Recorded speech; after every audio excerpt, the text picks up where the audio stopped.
Hello, welcome back. This is the final session of this weekend. We've been going now since Friday evening, and it's now middle of Sunday afternoon, and we are into our final session. First off, I just wanted to say thank you to you if you're tuning in right now, and also if you're watching this on demand. We hope you enjoy this game. We also want to say a thank you to one of the supporters that we have, which is Close Encounters. They are a comic book, manga, video games. They're your friendly local comic book and gaming store, and they are our friendly local comic book and gaming store. They work here in Bedford, where we're based, but they also have an outlet, I believe, in Northampton as well, which is just up the road. They have lent us. Over the weekend, you will have seen our bookshelves behind our players filled with all kinds of objects and books and amazing things, all of which are technically for sale in their shop. Apart from this weekend, they are just sat on our shelves and helping us to immerse you and our players into the worlds that we are creating. So it's a massive thank you to them for letting us basically come in and steal half their stock, and a big shout out to them. Look them up. They also sell stuff online, so even if you are in the UK elsewhere, look up Close Encounters and you'll find out all the stuff they have for sale online as well. This is our final game, and I wanted, as usual, to break open the world of RPGs and to show a few more options that are out there for play above and beyond the big boys who crowd the field and everybody knows about. And I spent a long time searching around, both through the ones I had access to and stuff online, to find something that I thought was going to be an interesting, different theme and style and mood to the other types of play and game that we've had. And in case you hadn't noticed, I've put on a little bit of a different costume for this one, because we are going to jump into a world of the RPG known as Alas for the Awful Sea. Published, I think in 2018, although I only got my hands on it in the last 6 months, by the fantastic team at Story Brewers Role Playing, who are also the team behind the High Society role-playing game that is being used in the background of some other streams that are out at the moment.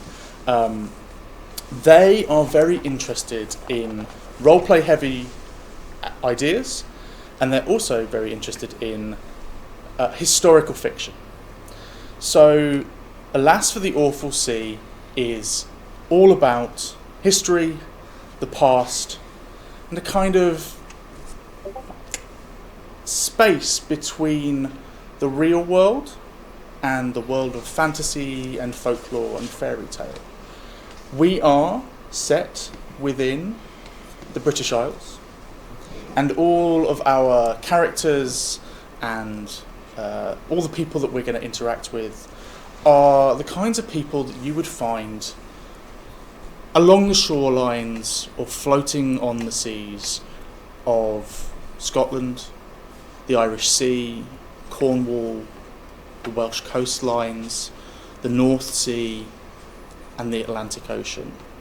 It's cold, it's miserable, it's wet, it's salty, and it's hard work. Because it's somewhere in the early 19th century, 1800 and something, and the world in which we are immersed is one of power, destitution, poverty, loss. And amongst that, we are trying to make our way and find hope for ourselves and for the people that matter to us. I have 5 wonderful players here to join me on this journey. There they are. And we're not going to leap straight into the game as we have done other times, because there's a little bit of interaction building and bond making that we want to do before we do that. But before we leap into that, I'm just going to do a little bit more scene setting, just to get you into the ideas and the mindsets of the characters that you are. It's November. Seas are steel grey, dark. The water's foamy in the turbulent waters of the autumnal storms. Times are turbulent too. It is 1820, maybe. The last time any of you, with the exception of perhaps the captain, checked what year it was long enough ago for you to have lost track. War with France is over, but there are still skirmishes and scuffles. The War of Independence with America is still not completely finished, although the English have definitely lost. War is a constant, all-pervading idea on the landscape. Many of you have escaped to sea in order to avoid it, perhaps leaving behind naval careers, or perhaps abandoning your positions in the army, or just not wanting to get conscripted into joining the forces against Napoleon. You have chosen to run and make a life for yourself on the high seas. You are civilians, by and large, although one of you is in control of a large ship, but most of you are poor to middle in terms of your status, and mostly you are paid employees. You'll be earning a small amount of money for your time here on the ship, and the ship needs to earn money in order to pay those wages. The time period we are in terms of the people that you are and what you have seen in your lives, you have lived through an explosion in technology. Perhaps your parents or grandparents grew up in villages that were isolated from even their neighbours, for whom the most impressive piece of technology that they would come across would be the horse and cart. Or perhaps, if they were the right age or the right type of person, the early birth of firearms.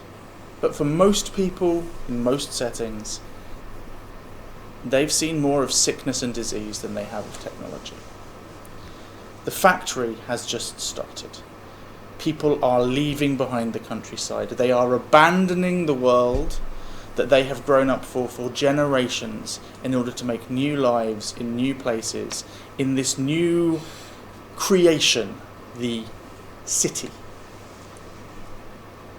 As a result, many of the parts of the countryside, especially that you're likely to enter and to come across, are hollowed out, as people have left behind the world that they have known for generations in order to seek safety, refuge, and most importantly, money, work.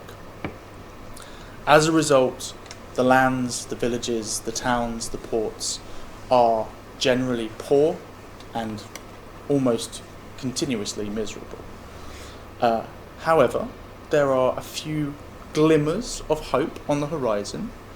There have recently been a few attempts at communal action in order to overthrow the power structures and give some power back to those who struggle, strive, and work in this difficult time. That is the land that we find ourselves in. I mean, it's basically the same as now, right? Just thinking that. So, what we are going to do is we are going to do some bond making. But before we do that, let us quickly run around the table and introduce our players' names, what your character is, what their what the character type is. You will have your little descriptors as well that you may or may not share at this stage. It's up to you. What you look like, and what the other people on the ship would know about you at this point in the game. And then once we've done that, we'll go around and start to tie it all together. I'm going to start... Where does it make sense to start? I'm actually going to start with Samau. I'm Samau, and I'll be playing Isaac Milner, the scholar, who also has the descriptor of lover, I believe. And yeah, the people on the ship would see a man, sort of in his mid-30s, with soft eyes and a lively face, and a strong body, but in the sense that has been, a guy that runs, doesn't really do anything else, and wearing neat formal wear. And I think, it's a guy. It's a bookworm. He's a guy that spends a lot of time reading books and learning about the seas, science, this new birth of technology. Just very interested in all those things, all those opportunities that are new to everyone. That's it. Nice. We'll go to Ellie next. So I'm Ellie, and I'm playing the old sea dog called Shepherd Brooke. She goes by Shepherd. That is what her title is. She is mid-40s, looks very old, very skinny, but very kind, and her door is always open for anyone who needs anything. And she is the believer, so she is the religious person who is on the ship, who will help religiously should you need it. I'm gonna shake things up, and I'll go to Rich now. Okay, so my name's Rich. I will be playing Alex Dubois. I am the stowaway. So very few people on the ship know that I'm here. Anyone that does manage to lay eyes on me will see someone in their mid-30s.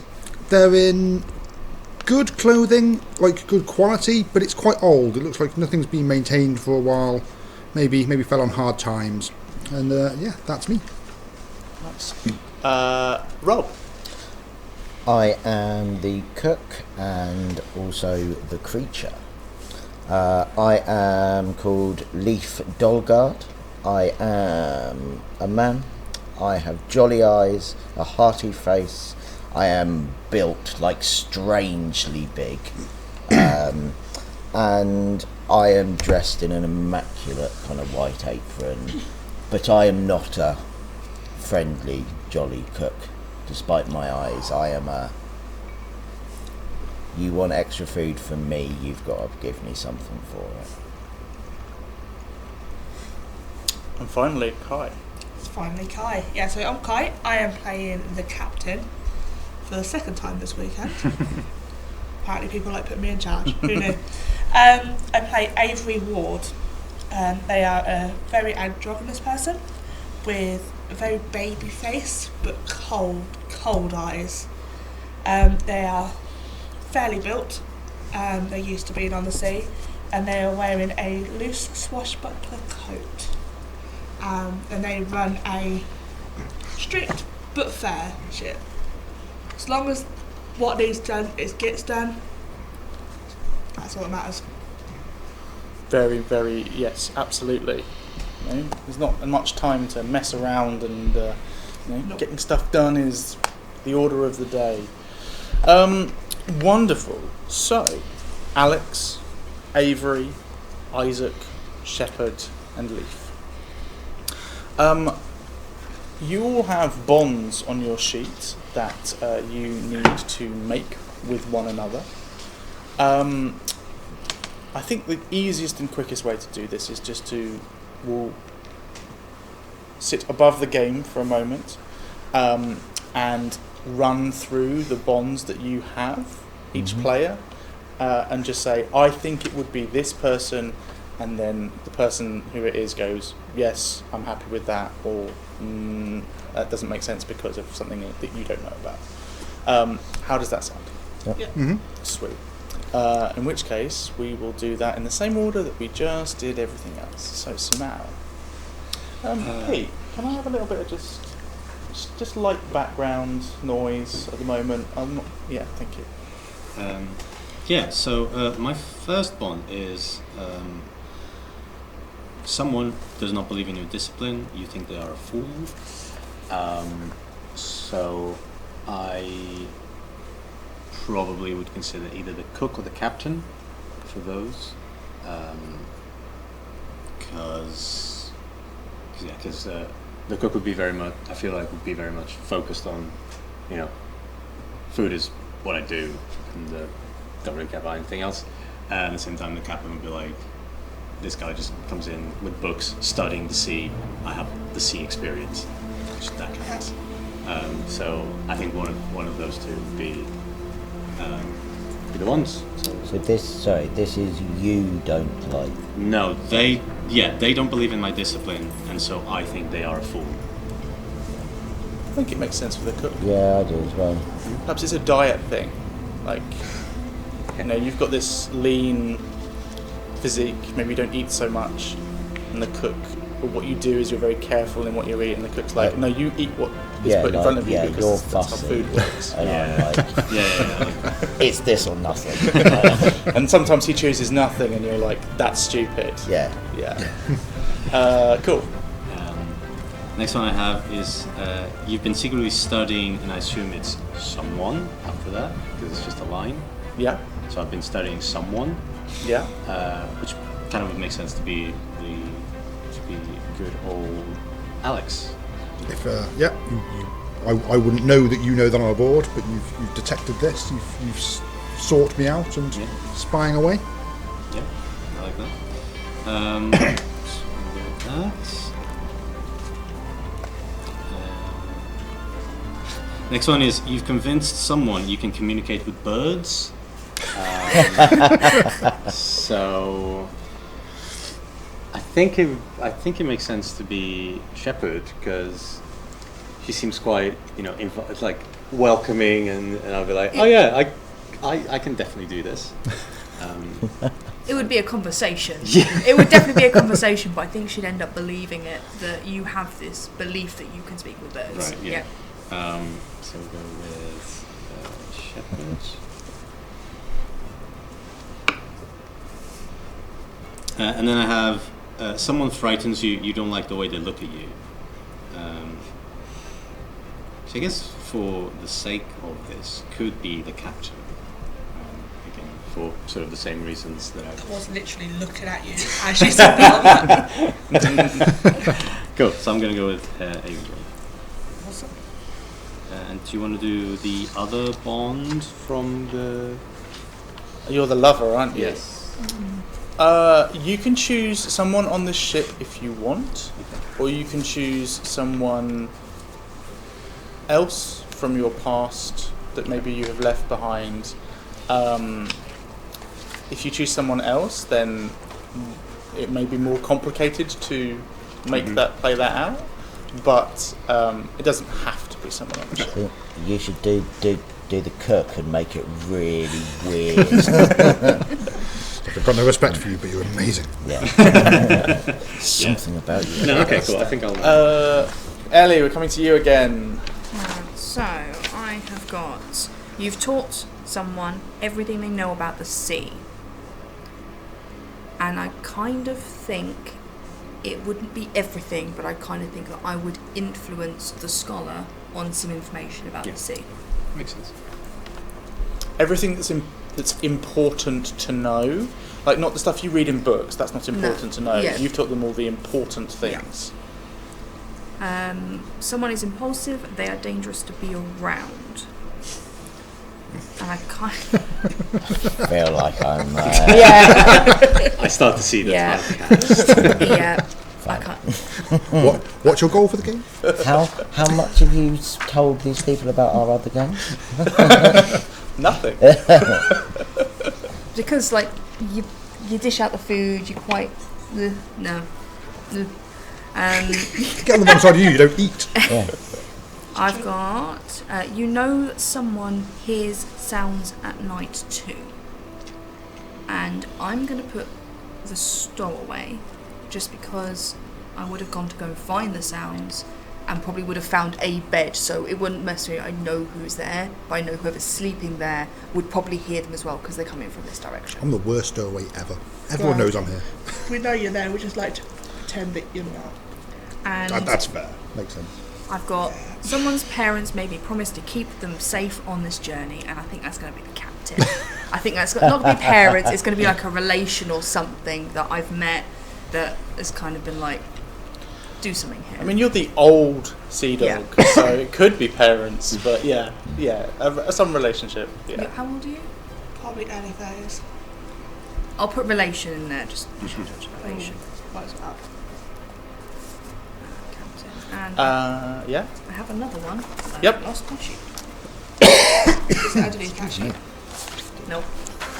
Nope. Fine. I know. Can't take you anymore. No, you can't. It's fine.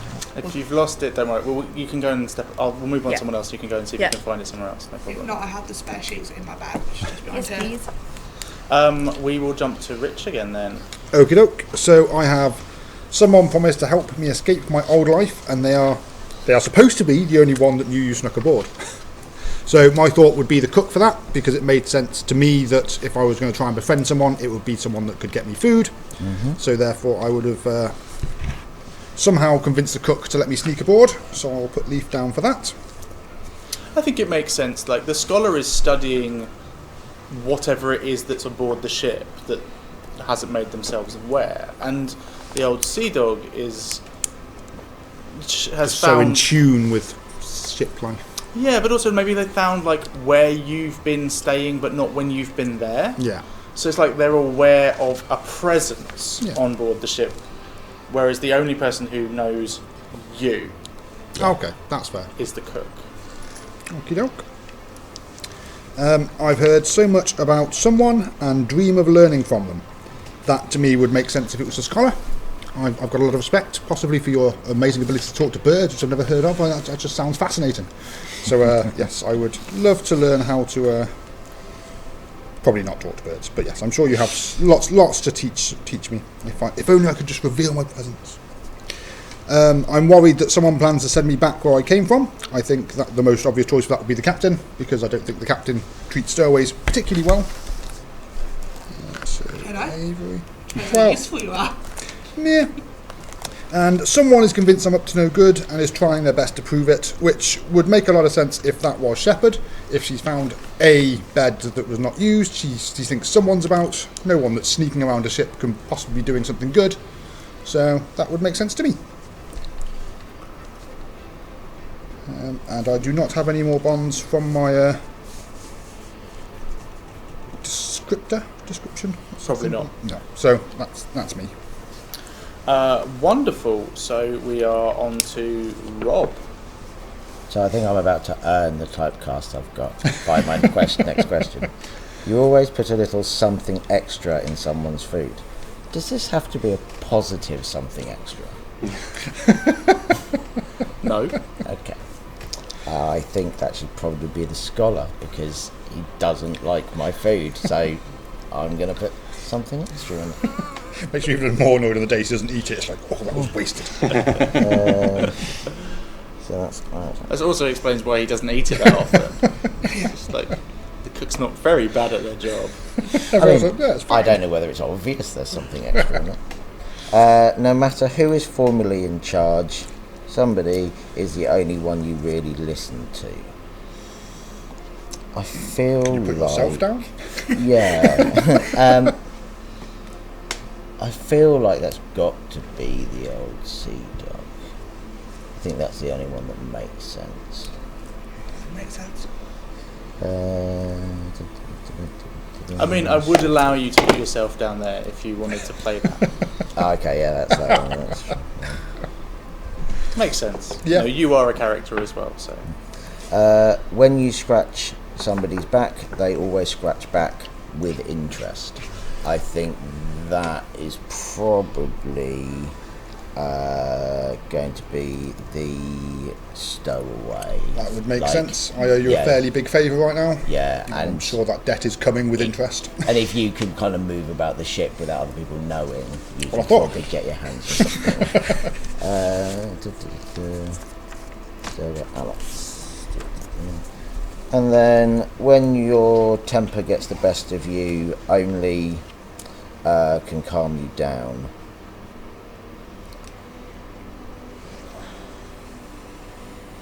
I think that might be the captain, because not necessarily because of nice reasons, but because like You need this job. you like yeah, like you calm down or you're off my ship kind of deal. Yeah. Right.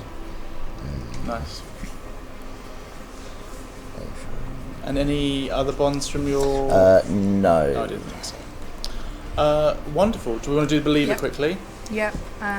Blank is the only one that I tell about my doubts. I feel that's going to be the captain.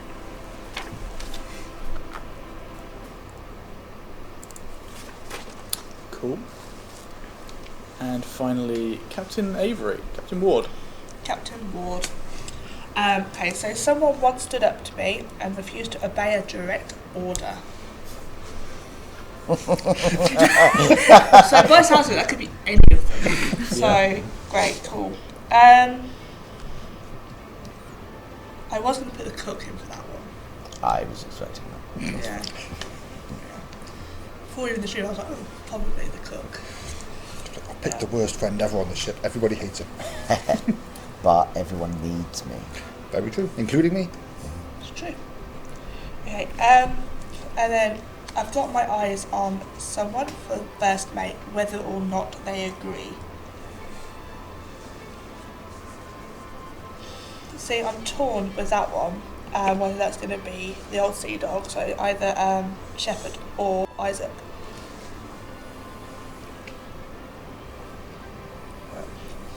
Isaac's learning a lot about the sea, and the old sea dog's probably going to die before I go. So there's not much point in succession. So yeah, I'll put Isaac for that one if you agree. I mean, you're not allowed to agree because you I don't have a choice about don't have a choice. This one's the interesting one. Someone owes me for giving them a second chance after their jail sentence. Yeah. Because you're the believer, I'm not sure it's going to be you. But then again, Could have found God in prison. Conversion. Yeah. also because of your beliefs, it still might have been you from the. Sea dog. Cause, yeah, it's going to be you. Okay, I was in prison. And this one is someone is the only one on board to have seen my private quarters. I was going to put Isaac for that as well. Yeah? Yeah, you don't have to pick. Not necessarily for that reason. But I am yeah. frightened of you for a reason. Yeah. Awesome. Yeah, so I don't have a bond, but I have to pick a sin, but I'm guessing that'll come out in the roleplay if necessary, yeah.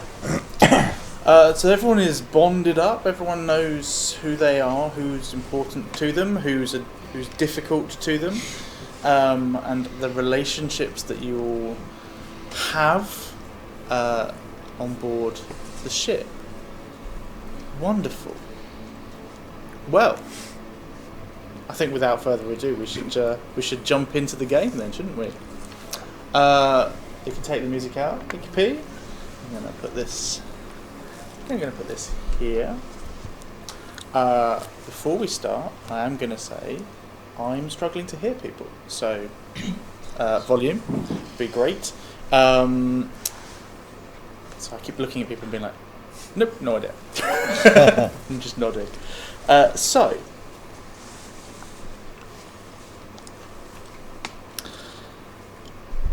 Alas for the Awful Sea is a game about poverty, power, desperation and loss. It exists to tell grim stories about emotion, relationships and the complexities of the human heart. During play, you will tell other kinds of stories as well. and that's a good thing. However, at its core, Alas is a serious game about the struggles of being human. Alas is largely a realistic setting. If you get shot in the head, you will die. If you shoot someone in the head, the force of the law will descend upon you, and you may well be hanged for murder. Alas is also a world where folklore comes to life. The world of Alas is one where mystical forces are close at hand, but fantastic creatures and happenings remain rare. Welcome.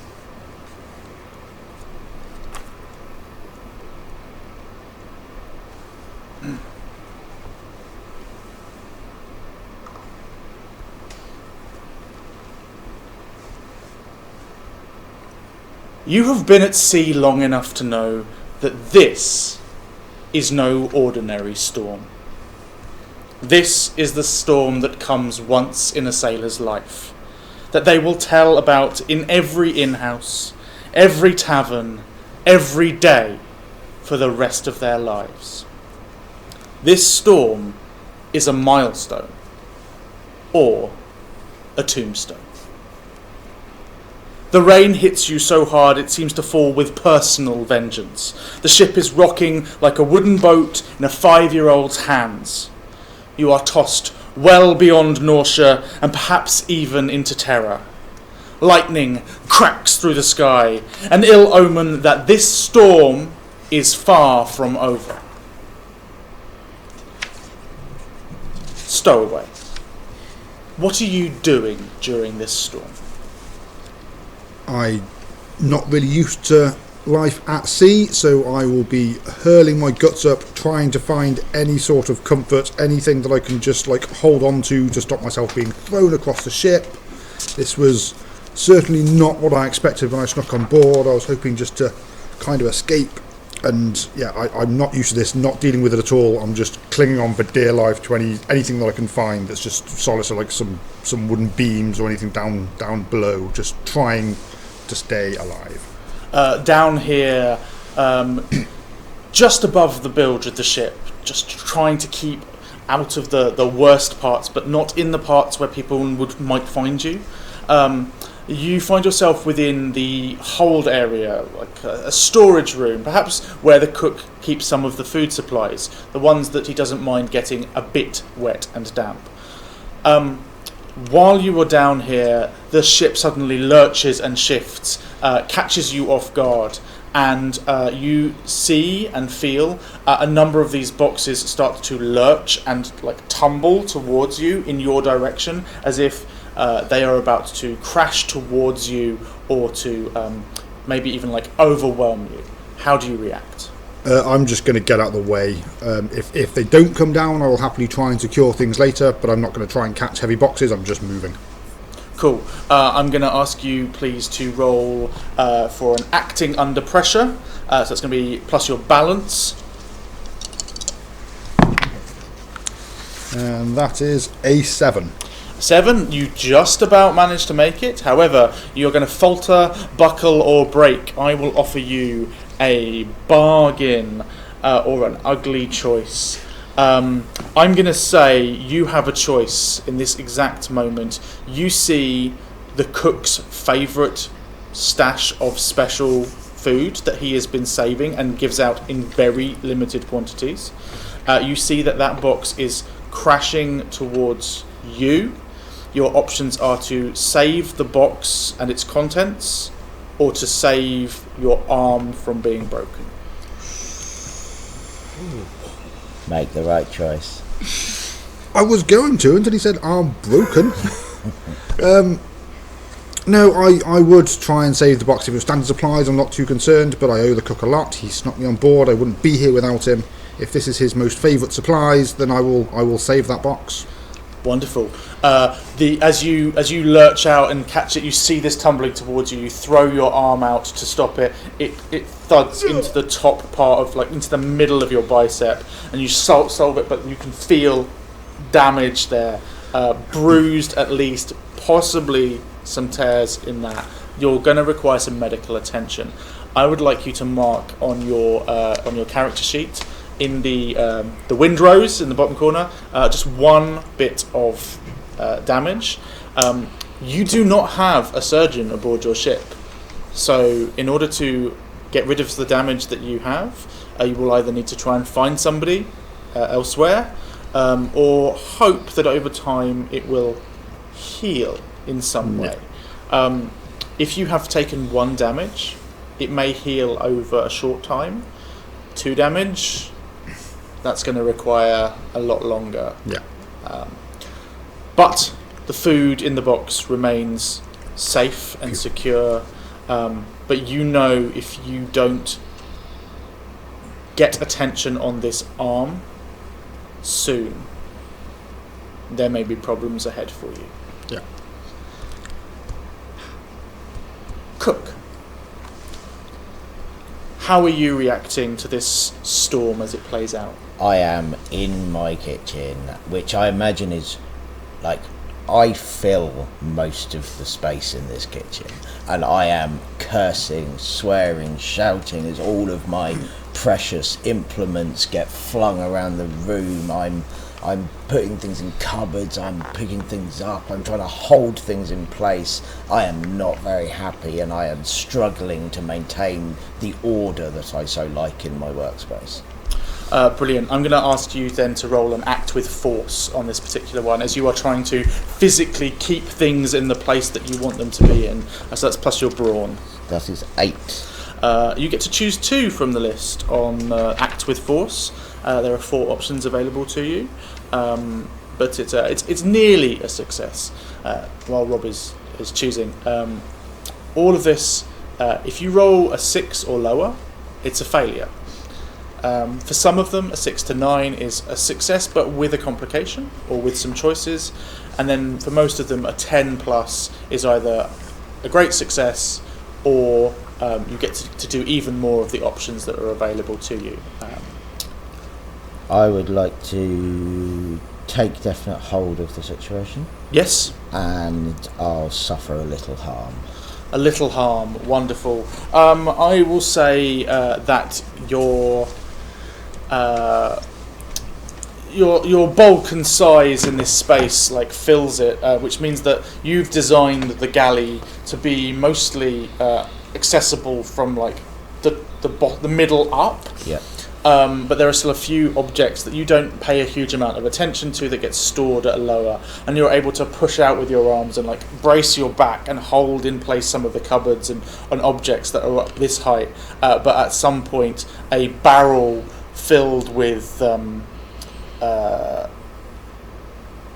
would you put in a flour? What would you put in a barrel? Not flour. Filled with like maybe with oils, some kind of like an unrefined cooking oil, like rolls across thuds into the side of your leg, and you buckle for a moment. I don't think you're going to take...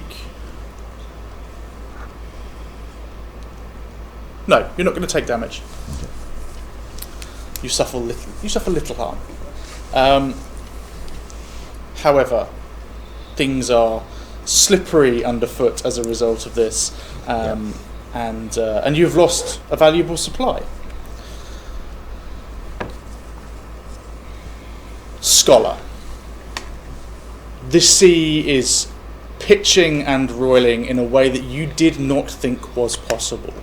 You've read about the sea being wild and difficult, but experiencing it is a completely other matter. What are you doing and how are you reacting? I feel like I would be in the sort of under the deck, but I will go up and I will look at the sea, the storm, the people trying to just take control of the... you said it's a galleon that we're in?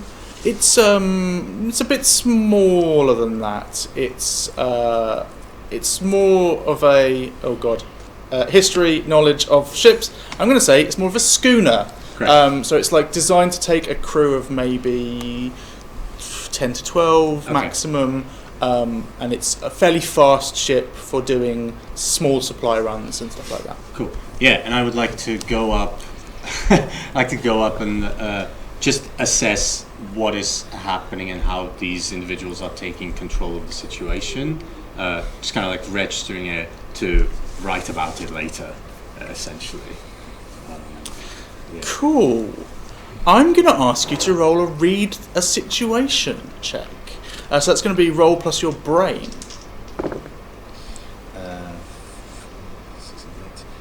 10. 10 plus. You get to ask 3 questions about the situation that you are in. What should I be on the lookout for? Above deck, you should be on the lookout for rope, in particular, that might be being pitched about as the sails take this huge amount of force. The worst thing that you could find at this moment is to be pitched overboard and caught up in a way that the ship would not be able to save you.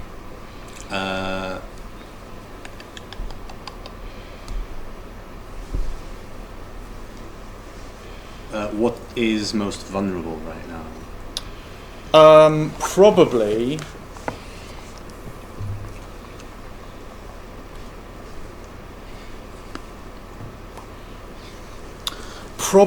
in this moment the sails. They seem to be the ones that are capturing so much of the forceful energy of the storm, and although you don't know how necessarily to do it, you think losing some of that would be helpful. Okay. And final one could be, is there anything about the sea or the storm in general that is not what it seems, either from what I've read or what I heard from Shepard, or is this just a really, really strong storm, essentially? You sense that within the current and the strange movements and changing of the winds and the way the waters are crashing and dark, that this is a storm unlike anything you have seen before, and perhaps unlike anything anyone on board this ship may have seen before. You don't sense that it is personally special or anything like that, but it is one of those once in a lifetime types of moments. Amazing. Old Sea Dog. You've seen many a day on board, but in this moment, where are you, and how are you responding to the pitching and tossing of the seas? Probably in her quarters, on the bed, reading a book, with the cat, just trying to, as I can feel, go that way, stick a leg out to try and stop going that way, go that way, leg out to try and stop going that way, and not really bothered by it, but say after a couple of hours, if it gets worse, then I might go up and see the captain to see what Avery thinks. Okay. So you're laying here with your book. The seas are pitching and tossing in a way that is worrying, but you've seen many worrying situation before. And as you lay there and try to intuit and understand what is going on in this moment, I'm going to ask you to roll Sense What's Beyond. So that's going to be your roll plus your Beyond. That is an 8. An 8. Yep. As you lay there, half in prayer, half in dream, half in exhaustion, you sense a deep sadness. There is a melancholy, a calling out of desperation and grief. that starts to move in within you, and you feel this sense of grief yourself. And then, as you're like bracing yourself within your bed hammock spacing, this grief is cut through in moments with frustration, with anger, with vengeance, as there are these forces that like physically seem to hurt you, and as you sort of wake from this part reverie, it's a bit of your equipment digging into your arm, but in your mind at that moment it was an act of savagery, and you wake into this with a sense that something you need to act soon. The captain is holding this together. They will need your mind and your understanding of the world. And now. Okay. Captain. Awesome. The sea is roiling. The people around you are faltering. What do you do? And where are you? I am at the wheel, trying to not maintain a course or anything, but just trying to keep us stable enough that we're not going to capsize. I know better than to try and go against the storm, so I'm trying to use the storm to keep us afloat.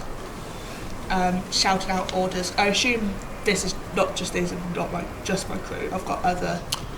There are a few people. other people around on Yeah. the ship. Yeah, some really- ship hands and things. So yeah, just shouting out orders to like tie things off, make sure the sails are okay. I am gonna offer you a choice. Okay. You can either read a situation or you can act under pressure. Okay.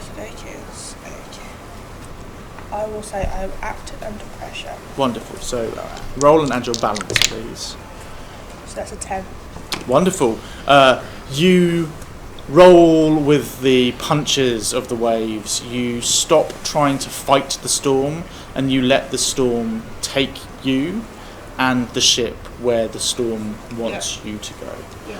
You understand in that moment that if you really want to save the ship and all aboard it, the best thing to do is to give in to the waves. Yeah. Amazing.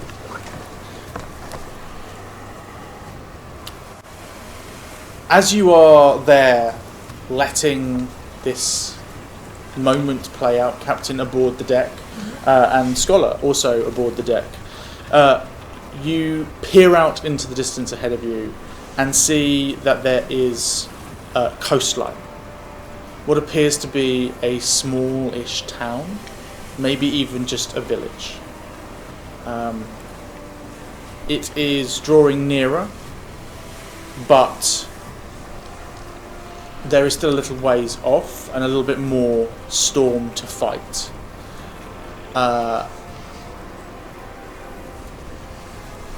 However, some good rolls. Captain, acting under pressure, is able to slowly, and with support coming from the old sea dog and a little bit from perhaps the first mate someday, you are able to struggle through and find calmer bay near to the town and away from the relief, or in relief of the deadly waves. The ship is afloat, but it is taking on water fast. It will need urgent repairs, and within the next few hours, if it's going to survive the night. Storm is still raging out to sea, and you know you're going to need as much help as you can get, probably skilled help, probably from a boat ride. So, knowing all of that, you start to coast your way in towards the docks and draw nearer to shore to drop anchor. As you do so, you see two figures of men running down the crags, waving at you as they do so, as you come in closer towards this wind-swept, rain-covered beachland. The ship is going to need to remain here for a while, and many of the crew will need to stay on board to just keep bailing water.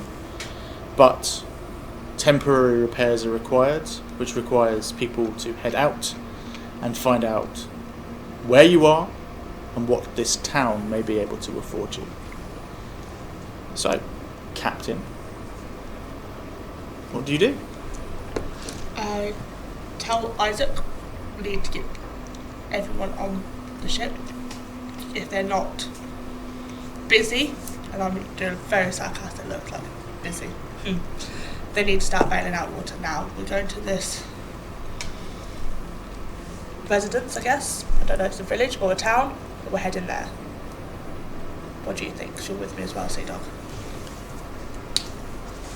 Makes sense. We can see what's about. Okay. What's Leaf doing? Leaf would come up on deck and would be like, I need to go check on our stores, but did I hear you're going on shore? I think we should. We might need more stores. I need to go and see what Yeah. what was damaged, but I can come after. I will go and check and then I will follow you on shore. Okay. Cool. We follow Leaf as they head down to check the stores. I would go to the room that the stowaway was in, and I would assume, are you still there? Yes, I am there. I'm like kind of stretching my arm, trying to find a comfortable position, failing to find a comfortable position, and getting a little bit worried. And Alex, what? Your supplies kind of fell on me. I saved them. Oh, No you damage. did save Look, them? Yes, look, but my arm, it's not right. I can only bend it to look. there, and that's not right. An arm will heal the supplies of vital. I thank you for your sympathy, kind Leaf. Look, what have we lost? We have lost some. Okay. We are going on shore. I would need help to carry supplies back, and maybe you could get some aid on shore. We have no one on the ship who can look at your arm. It would mean revealing you to the rest of the crew, but it's written. If I vouch for you, then the captain's not going to say anything. If you think the captain will be okay with it, then I trust you. Can I have a quick inspection of his arm and see if I can tell how serious it is? Yeah. You look at the arm and you can see that there is some minor bruising that will probably get worse over the next couple of days, but right now isn't a massive problem. But there is some kind of like blunt force trauma that has occurred that is slightly that is causing blood loss, and if that isn't dealt with, then he may be useless to you. Look, you have you've done some damage here to your arm, and you saved my goods, and I owe you for that. So look, I will vouch for you, but I think you have no choice in the matter. I think you need to come on shore and seek attention. So take a tally of what has been damaged in here. Meet me on deck. We will row over. I believe they've already left. I would like to, at some point before we leave to go to the shore, to do something on the ship. It's Cool. not vital immediately, but What is it that you'd like to do? I would like to. I know the ship's taken on water. I would like to try and use others like me to pull some of my creatures like me from the sea to help slow down the flooding of the ship. How do you go about reaching out? What does that process look like? I would go and stand on the deck in kind of like the most out of the way place I could, but I feel like I would need to be able to see the water and touch the water. I would lean over and I would kind of let my arms grow so I can then touch and put my hands into the sea, and like all of my skin would turn blue, and it's slightly kind of like mottled kind of seaweed kind of texture to it, and I would just kind of say in Norwegian, in the old tongue. In the old tongue, my friends, my ship is in trouble. Can you come to my aid and keep the ship lifted slightly out of the water? Roll, please, to see how well you achieve this. It's going to be plus beyond, obviously. That's a 12. Nice. What happens on a 10 plus for you? So on a success, I can choose one of the following. So I will choose that they can be seen only by me, and if they're incorporeal, can they do what I've asked them to do? Probably not. So I will say they manifest as part of nature. The dolphins are helping us. And then on a 10 plus, they also leave me with something puzzling and otherworldly. You reach down into the waters as the others start to pull together parties to go ashore and get the rowboat, at least to start with, ready. As you reach down into the waters, and you call out this old prayer of aid. As you look down into the water, you see crawling carefully, but with a speed that should not be normal, barnacle and crustacean, mollusk that starts to move up and hold together the ship, at least for now, to stop the water from making its way in. But you know that this is just a temporary fix, and that in some respects you have created a further complication because now the ship is slow because of this. But for now, but I at have least, bought some time. you have bought some time, perhaps even the need to make immediate urgent repairs has passed, and this could perhaps wait until the morrow. What was the other thing? They also leave you with something puzzling and otherworldly.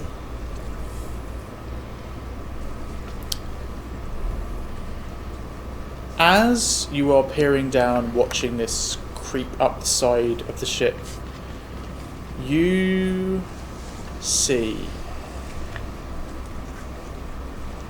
floating on the top layer of the water a shoal of fish. But this immediately strikes you as wrong and odd, because what you see is the eye and side of these fish, as if this whole moving school of fish are flat on their side, as if dead. And you watch this swimming strangeness. And in that moment, it's hard to tell whether what you have seen is just floating dead fish, but something otherworldly has animated them, or whether what you have seen is floating normal fish that have been otherworldly made to look like this. But all you know is that something strange with the fish is occurring. Yep. The rest of you pull together your stuff that you need. Captain, who are you taking with you on this landing party? Definitely Isaac and Shepherd. Isaac and Shepherd. I need a couple of underlings to carry things if I need them. Cool. Leaf, are you planning on forcing yourself onto the party? Leaf was. I thought my party was them. Leaf's joining afterwards. That's what Leaf told the captain. Cool. To go ahead. He's joining us. Yeah, I asked the stowaway to kind of make a quick inventory of what we'd lost, and then we'd come in our own boat afterwards. Yeah. Great. So, Captain, Scholar, and Old Sea Dog, along with perhaps a couple of deckhands, you are making your way into one of the smaller rowing boats and heading out towards the coastline that you can see and the beach. Not a tropical paradise, I hasten to add. As you are making your way down to that and starting the process of rowing across, you can see that the two figures that you'd seen coming down the pathway to the beachhead are stood there still, waiting for you. They're both like pulled coats up around them to keep the wind and rain from their necks. They both appear to be wearing matching jackets in a kind of dark, sea-battered black grey. And as you make your way towards the shore, you can see that they are two young men, one of whom is sort of slightly shaggy-haired, black hair, pale-skinned, and the other perhaps a little younger, skinnier, a more youthful face, and a bright sort of flash of red hair. And as you make your way, get within hailing distance, you see that the red-haired young man starts to call out. He's like, "Ho there! Ho! Are you coming ashore?" Yeah, some of us are. Oh, wonderful. My name's Ronnie. This here's Will. We are part of the Coast Patrol. Okay, I am Captain Ward. These are my crew. We have taken damage during the storm. We need help. Okay. Wonderful. Well. I'm sure we'll be able to find you something over in Greymoor. That's the village where we're patrolling. But before you do that, it's very important. Do either of you have, or any of you have, any spirits that you plan to bring on board on land? No. Do not believe so, no. Just my own happy spirit.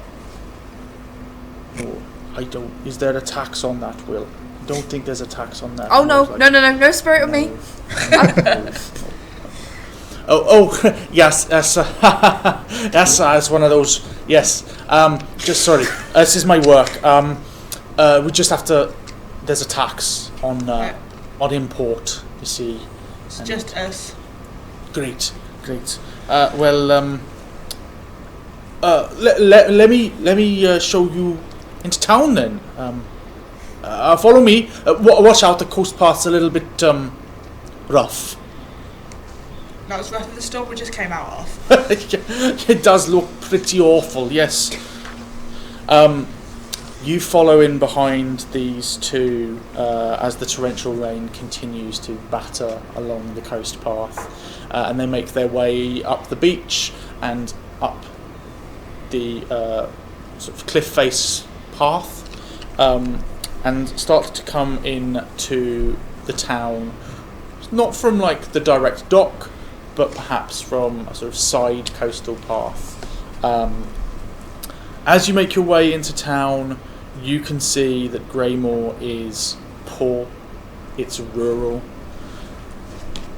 You, Scholar, in fact all three of you on this party, have been to enough coastal villages to be able to do a quick look and a rough tally of how many people you think might live here. If this town supports 1,000 people, you'd be surprised. But it certainly seems to be large enough that there is a fairly solid population, but perhaps not the widest gene pool.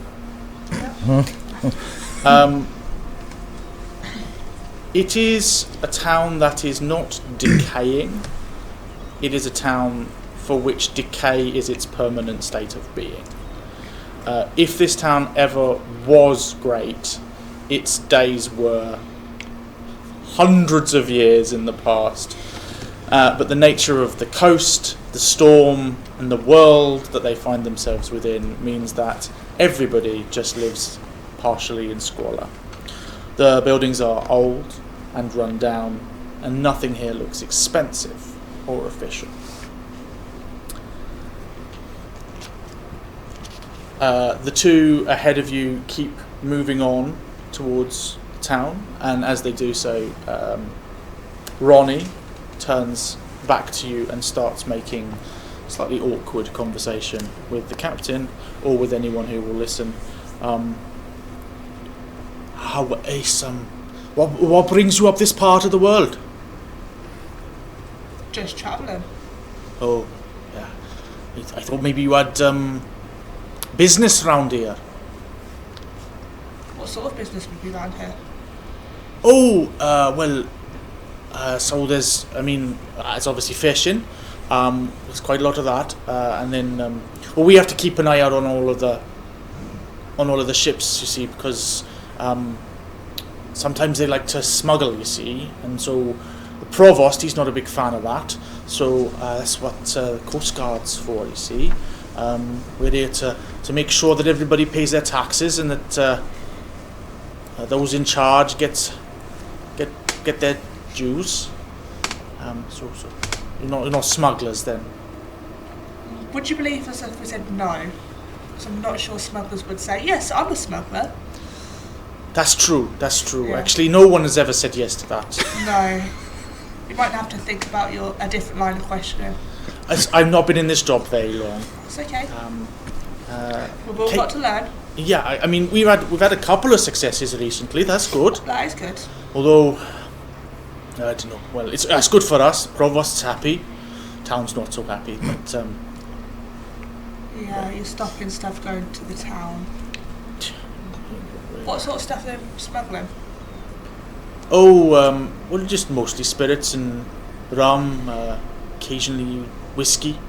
So you mean spirits as in alcoholic? Is there any other kind? I thought you was one of those people Yeah, who believed me in too. ghosts. Yeah, I was a little worried. I don't know. Like a god thing. Like a good like thing. a god thing. I was wondering how you would tax that, but didn't want to ask any questions. Yeah. I don't know. I'll have to check with the provost, see whether that's a thing I should be checking for as well, you see. Yeah, you do that. He's going to have to come up with a complicated plan for how to tax that. Yes. But we'll make sure we get it.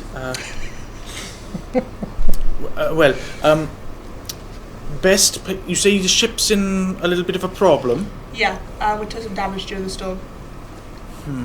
Need a shipwright. Do you have one here?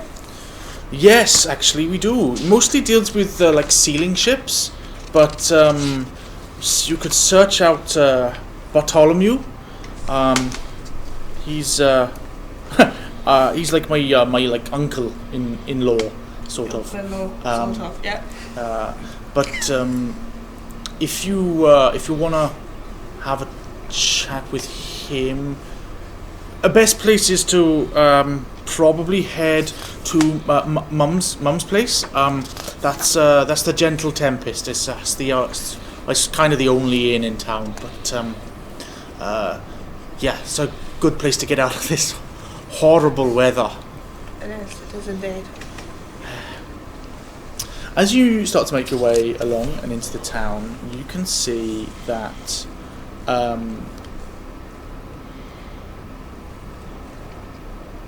eyes are on you. Initially, you spot them coming from out of steely, small, glazed, tiny aperture windows that are faced into the streets. You notice that most of the walls that face out towards the sea are unglazed, unwindowed, but where they have bothered to put in small ones, and where they still have glass, you see occasionally here and there pale faces, beady eyes of those keeping an eye out on strangers. There is a palpable sense of interest in your party, if for no other reason than you appear to be significantly better dressed than any of the others that you see around you. But you also sense in the moment that there is a tension.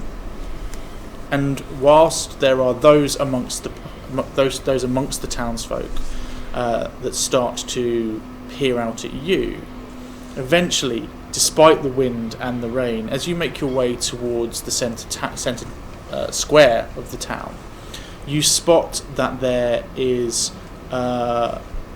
some people who have come out quite happily to brave the wind and rain, muscular, predominantly male, and you can see that their attention is less on you and more on your two guides.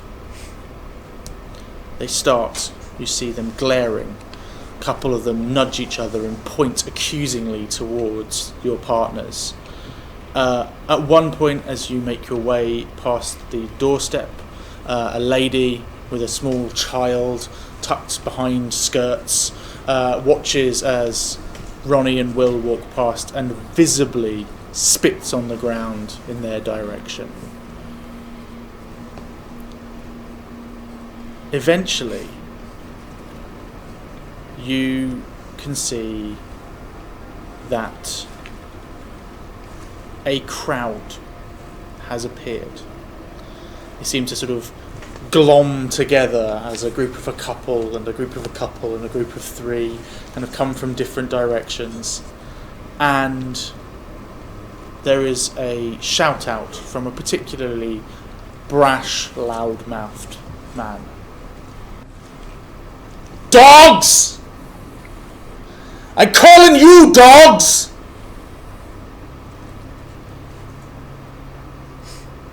How do you react? I'm going to make sure that my collar is up, just hiding something, and also make sure I've got my hand on my sword. I'm like, not very popular, are you? Oh, no, it's the town. They're not big fans of the work that we do. Apparently, the smuggling is the only way they get what they. As he's talking to you, you watch and you see a large wooden shingle taken from a roof tile has just crashed into the side of his head, and you start to see blood just pouring, dark, viscous black out of a vein cut in his temple. The rain starts to mingle with the blood as his shirt starts to turn red and crimson beneath it. And he just turns from talking to you. He's like, "I'll bloody kill them!" And he watches. He's like starts to turn to grab some rocks off of the ground to start throwing them back. Perhaps you should take us somewhere away from these people, where we can talk a little bit, or somewhere where you will not be attacked, and by reaction, us. It's always like this. Normally they don't hit. I normally see it coming, but you can see, and there's another like pebble starts coming towards you from the same group. He kind of like looks across. He says, "Well, it's only a gentle tempest, only around the corner. We could head there." Yes, that sounds like a plan. Quickly. Yes. Okay. As you do, you start moving towards this group of individuals, this crowd that have gathered, and with your hand on your sword, quite visibly, as you start authoritatively to take movement towards them, you see that they sort of start to scatter a bit. Although they are angry and violent, they are also cowards who want to live another day. You make your way with Ronnie and Will, and you can see that Will has kind of like thrown an arm up around and is like holding a bit of sackcloth against the cut on Ronnie's head as you head round the corner and towards the Gentle Tempest. It is a fairly simple and basic wooden structure. Looks like it has been well battered, well broken, and well rebuilt. And you push your way inside into a fairly dingy, candle-lit interior. The shutters are predominantly closed to keep out the battering of the wind and rain. But you look around and see that there are a handful of small tables and stools, fairly simple rustic bar, and behind it stood with kind of dark salt and pepper grey hair, a face very similar to that of Ronnie, perhaps also once a strong redhead in her youth, but now older. You see a tough-looking lady, wiry, with strong muscles, the kind of muscles you get from lugging around heavy crates and barrels. A woman used to holding her own against even those burlier and more brutish men that make up the inhabitants here of Greymoor. The moment you walk through the door, she looks up, and there is a palpable stink eye from her, like a confusion, a glare, a glower, and she moves her eyes across the three of you, and then a light on Ronnie, and she's like, "Ronnie, what's going to happen to you? What have they done now? Did they do that?" And you see she like starts to push out from behind the bar and head over towards where her son is. No, it seems to we seem to have been jumped on by the rest of the village town. There was a little splinter of wood that hit Ronnie, and I was in fact the one that suggested that we take a little bit of cover. Ronnie's like, "Yes, Mum. It was a couple of the thugs, you know, the lady's thugs." And she's like, "Okay, fine. Well, thank you for bringing Ronnie back here. You're most welcome. Can I help you?" Yeah, Captain? Cool. Yeah, so we have just arrived. Our ship has taken damage. We're going to go see Bartholomew soon. He might be here. You came here by ship? Through that storm? I won't believe it. I bet you sailed in half a ship, didn't you? Not a real full one. We'll say 3/4. Well, you want to speak to Barty? I'll have to put out a word. I'm not sure where he is. Is that common for your shipwright to just disappear? I'm not his keeper, am I? If he's not in here drinking, I don't know where the fuck he is. That's fair. You think I wander around the town looking for my brother-in-law? I've got a business around here, ma'am. Is the tavern even got anyone in it? Is it just her? You see, sitting off to the corner, like, nursing a very small, like, 3/4 pint glass, is a fairly well-dressed, but very plainly dressed, sort of black and whites, man sat to the corner, who is very much nursing their drink and staring into it with a kind of sad, contemplative air. You seem very busy, ma'am. We won't take up much time if you get word out to Bartholomew. Barty. Can't say it a long way. Thanks for that.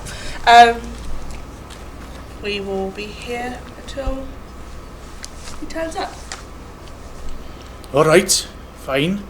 Ronnie, you're going to be all right. I'll be fine, Mum. It's it's just a little bit of blood, you know. It's like it's not as bad as the last time.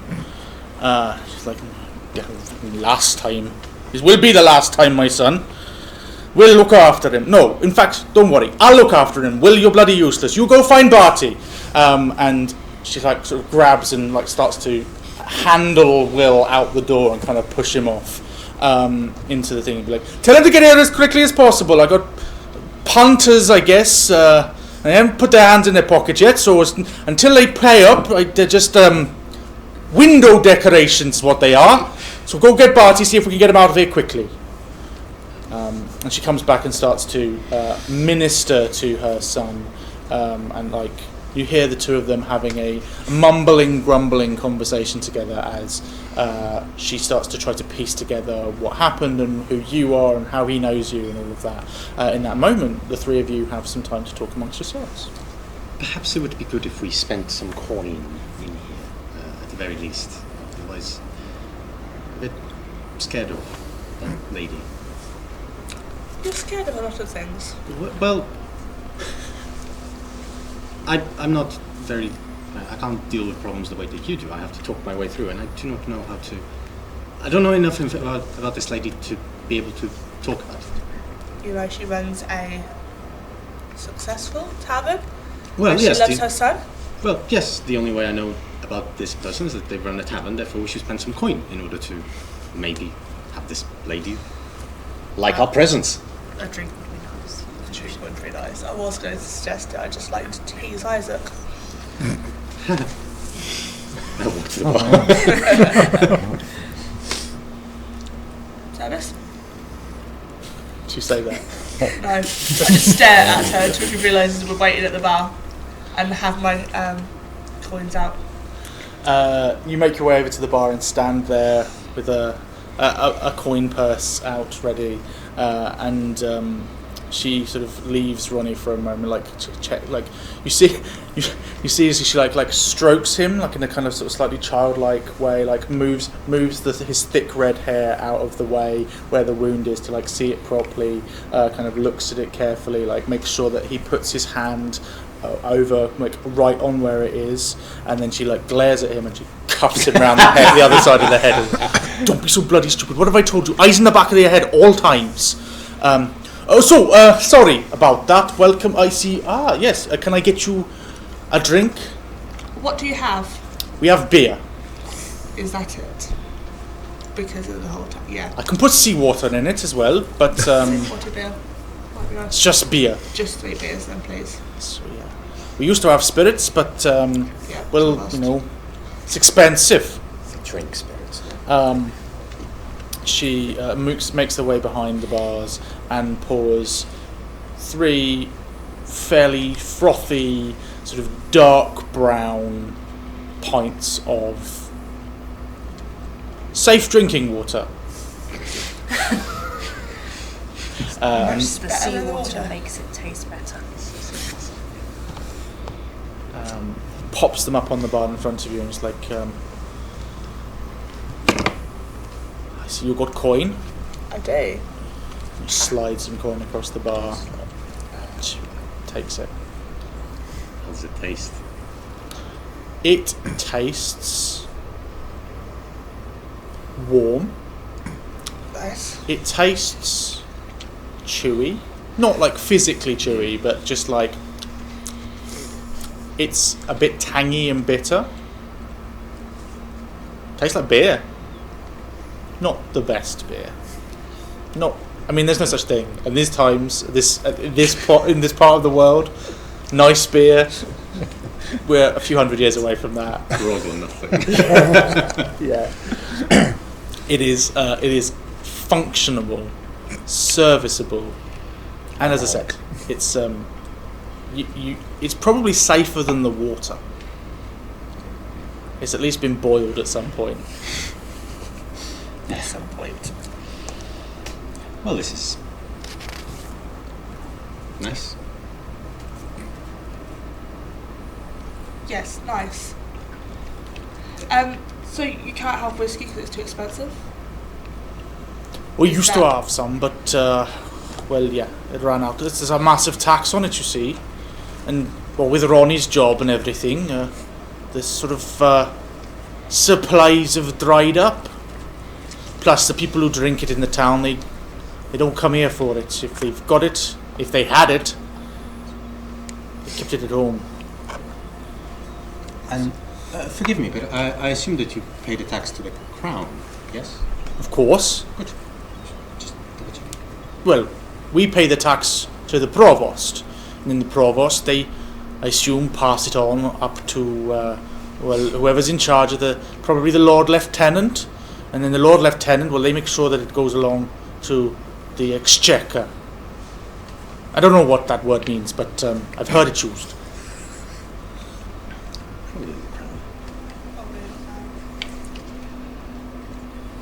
So, basically, Ronnie's job is messing with your job. Well, But job's a job. job's a job. And, you know, earns good pay, keeps us afloat. This place is, you know, I guess the locals come in here whether they want to or not. It's not like there's much of an option. It's not like there's many other bars around Greymoor. And it's not like we get many travellers. Certainly not recently. Not so much in my lifetime at all. It's very sad. It's just how it is. It's fine. It's a good job. Have you thought about religion? I thought about what? Religion. No, don't laugh. It's true. He believes in birds. I mean, I believe in birds. I've seen them. He believes in birds. They like talk to him and stuff. And birds talk to everyone. What do you mean the birds talk to him? Why the birds not talk to me? The sea just talks to me. You hear them? No. Words? Yes. Words. Like this. But with birds. Bollocks. I can understand them. I can understand what they do, what they wanted to do and say. You All right. said you can speak with birds. I said I could understand them and I could talk to them. You made me look like a tit now. That's a kind type of bed. Oh, now we can talk to you. It's insane. That's why we're talking to each other. You one of those god botherers? Yes, I am, yeah. Nobody says yes to that question. Look, we're simple folk around here. I think we got a chapel somewhere. Yeah, must do. Yes. I went somewhere when me and Alec got married. I think. Or was that a captain? Oh, so long ago. Look, people of the town, they don't mind a little bit of that. They got their own opinions and their own flavours. But keep it on the down low, I'd say. You know, not so much. You can see what they're like. They're already a little bit uppity. You start adding in gods and orders. Before we know it, we'll have a full-on insurrection on our hands. Is it this Christianity stuff that's come in and caused issues? Well, the provost, you see, he's got some ideas about propriety and how things are supposed to be done, and he's not been here that long, only a couple of years. But he moved his whole family here, and he's a bit of an outsider. And then he started up with this Coast Guard business, and all the smuggling that used to happen, and all of the free marketeering that they used to call it. He's put a paid to that. It's driven a lot of people here in Greymoor straight to poverty. our only way of getting money in, you see. Bring it in without the taxes, sell it off down the black networks and down the marketplaces. Get it further inland. It's what these areas are good for, you see. And without it, well, it's not like we're getting any help from on high. They don't care about us. They just want our money. And sometimes our young people for their blasted wars.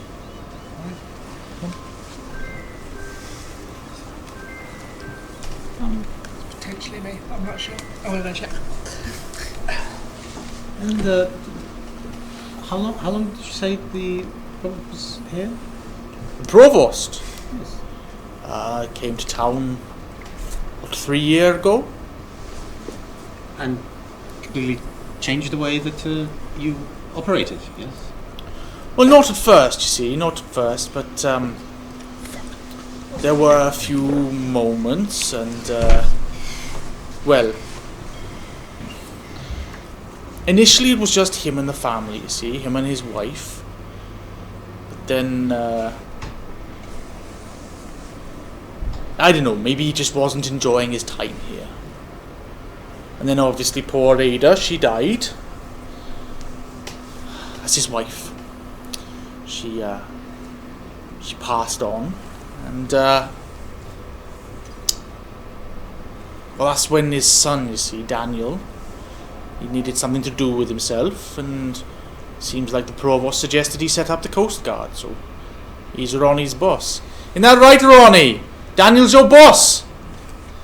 Yes, ma'am.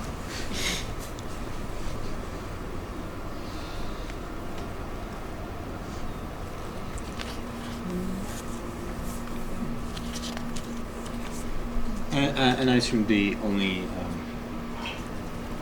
what is the job of the Coast Guard exactly? Simply to put the tax on the spirits, drinking spirits, and then stopping the smuggling? Sounds about right, yes. Is that right, Ronnie? Yeah, sort of, mum.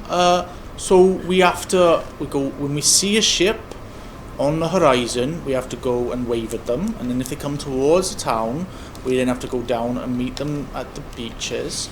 And if they bring a ship out or a little boat out, we have to go and ask them if they've got anything that they want to declare, and if they have, then we have to go and check it, and we have to make a note of it, and Will has to write it down, and I have to say it out loud because I can't write it down, and then well, I can write some of it down, I'm learning it, but and then we check it against what we got on the list, what Daniel gave us, sorry, what the captain gave us, and then if it's got any taxes or duties to apply to it, then it's our duty to collect them. And what happens with the product that gets taxed? Product comes on land, and then it gets sold on. But you know, we're not a major port. It's more like, look, it's just a job. Like, it just pays me, means I got food in my belly. It's not like we're some big place like, you know, Bristol. Like, if people want to bring proper booze here to the country, they do it the official way, you know, like in the proper places. You're just sort of here to stop people breaking the law. I've not actually taken any taxes, and I've been doing this job nearly a year. All I've done is chase off the ships that didn't want to pay and impound it if necessary. You know, take away the stuff that they don't want to pay for. What does impounded mean? Take away stuff that you can't afford to have or shouldn't have. And what do you do with all that impounded material? Oh, it goes to the provost. Right. Very well. Great. Well. And is Barty getting here? As the conversation continues and you drink your beers, the door bangs open, and you see a wrinkled face beaten by 50 plus years of weather, good and bad. Walking in, you see darker, stubblier. There's sort of a hint of redness to the stubble and the hair, but it's that sort of dark red-black, weather-beaten face, wrinkled. There's a harshness to them, but they have a bit of a grin on their face. And as it makes their way in, sort of gruffly and grunts through the door. Somebody wanted me. Yep. Are you Barty? Yes. Bartholomew, yes. That's my name. And Captain Ward, our ship needs repairs. Ship? Yep. We came in by ship on this in this storm? We was already on the water when the storm happened, and that is why we need the repairs. I'm surprised you got anything left that floats. Let me have a look at her. It looks like it's clearing up a little bit. Still not pleasant out here. I can have a look from where I am. You want to point her out? Where'd you leave her? I'll just point out where we left her. Of course, like slightly round the headland. Yeah. Sort of take a few paces out into the you see that the rain is easing off a little bit, but the wind is still whistling through. And you kind of point off, and he kind of stares from afar. She's in better shape than I thought, especially after that, but she's listing a bit. Those sails, they're going to need a bit of patching up. Looks like it's covered in barnacles as well. Surprised you're getting any speed on it. Probably moving half the speed you should be. Are you looking at the right ship? My ship does not have barnacles on it. There's that one over there, right? Yes. And you can see it seems to be sitting slightly lower in the water than you were expecting. Like it's not like dangerously low, but it looks like it's carrying a full load, and you've barely got anything at the moment. You're still in mid section. Yeah. That's not right. Well, we'll have to bring it up, get it closer to the dock. That much barnacle on it, we'll at least have to try and dry dock it. Maybe not fully, but get some of that off. I'm surprised it's not going down. Looks like I don't need to do any immediate repairs to it, but there's at least a day's work there, maybe two, if you really want to get out onto the ocean. We do need to, but I think we could take a day or two. We shouldn't mess up the schedule too much. Good. Well, wind's easing off a little bit. We'll do in a few hours. Get it in closer, bring it up to dock. I'll have a look at it, I'll get the boys on it tomorrow. I'll see what I can do when I've got a closer look at it. Okay. Hopefully a couple of days, but I've got to get the material, got to get the men. Mm-hmm. Worst case scenario, we're talking 10 day. I'll see what I can do. Okay.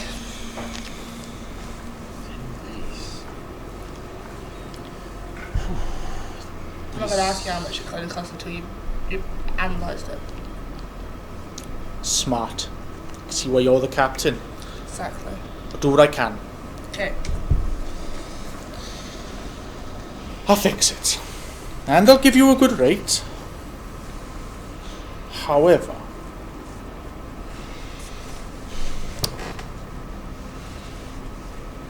find me in the morning. Got a favour to ask.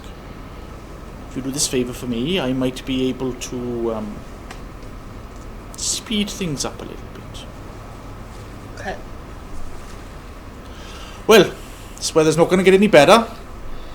And I got a hot fire at home, so I'm going to go back to that and leave you in the capable arms of my beloved sister-in-law. Isn't that right, Ruby? Charge and double! And where will we find you tomorrow? I'll come see you at the dock. Okay. And heads off, like pulls his jacket coat up around him and heads off. And you can see, like, standing behind him, kind of waiting awkwardly the whole time we've been having this conversation, is Will, just standing silently in the rain. And he comes in to, like, go over to his buddy Ronnie. What, are you doing anything else here, or are you... Back to the ship, I believe. Back to the ship to let them know we need to bring it in. Cool. You've been gone for a couple of hours. Certainly long enough to do a full inventory of all of your stuff and work out what you may have lost and what you didn't. But the captain returns with the landing party, and yeah, whilst they are away, what is Leaf doing? What's he spend his time? Leaf would be... Is there a quartermaster, or would that be my job? I think on perhaps a busier ship there would have been a boatswain or a QM, but this ship's travelling a little bit lighter, and so as the cook you are expected to do that role. So I would, once the inventory's done, I would, or while that's being done, I would go and kind of look at any damage in the kitchen and see if I needed any kind of hardware. I would also once the inventory's done, I would kind of gather some goods to trade. I reckon I'd probably make some hooch. I reckon I would take some, if I've got any like more unusual foods we've picked up along the way, like not necessarily like rare, not like pineapples or anything, but like something maybe like I've got a secret store of choice herbs and exotic spices, so maybe one set of them to kind of trade, and then any, like, if you've got spare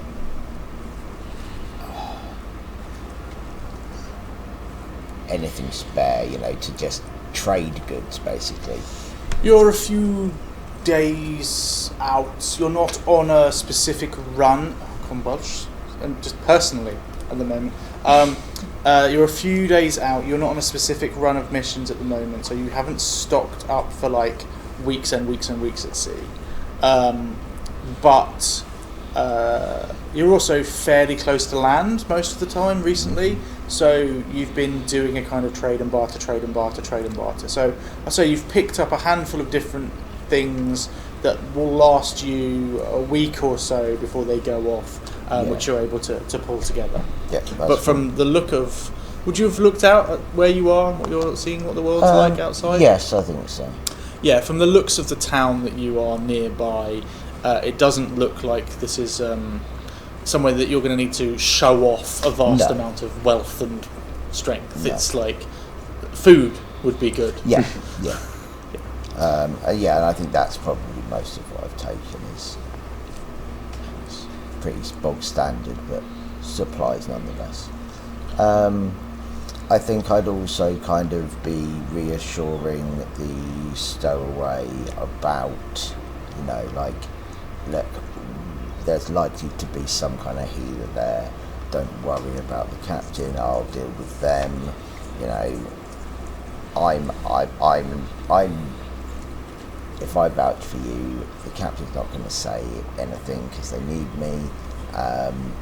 Don't worry about it. Nice. While you've been doing all of that, conversation plays out, and it's getting towards. In fact, it's probably just past sundown, when you make your way back to the ship. It is dark, and the waters are dark as well. Staying aboard the ship is possible. Will be a fairly unpleasant night's sleep, as it is pretty banged up and beaten. But unless there's anything specifically you want to do overnight and in the darkness, we can fast forward to the morning.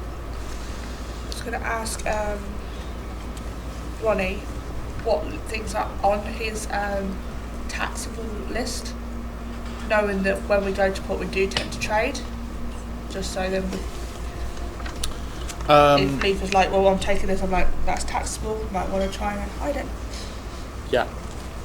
So, great question. Specifically, the thing that it seems like they are most on top of is alcohol.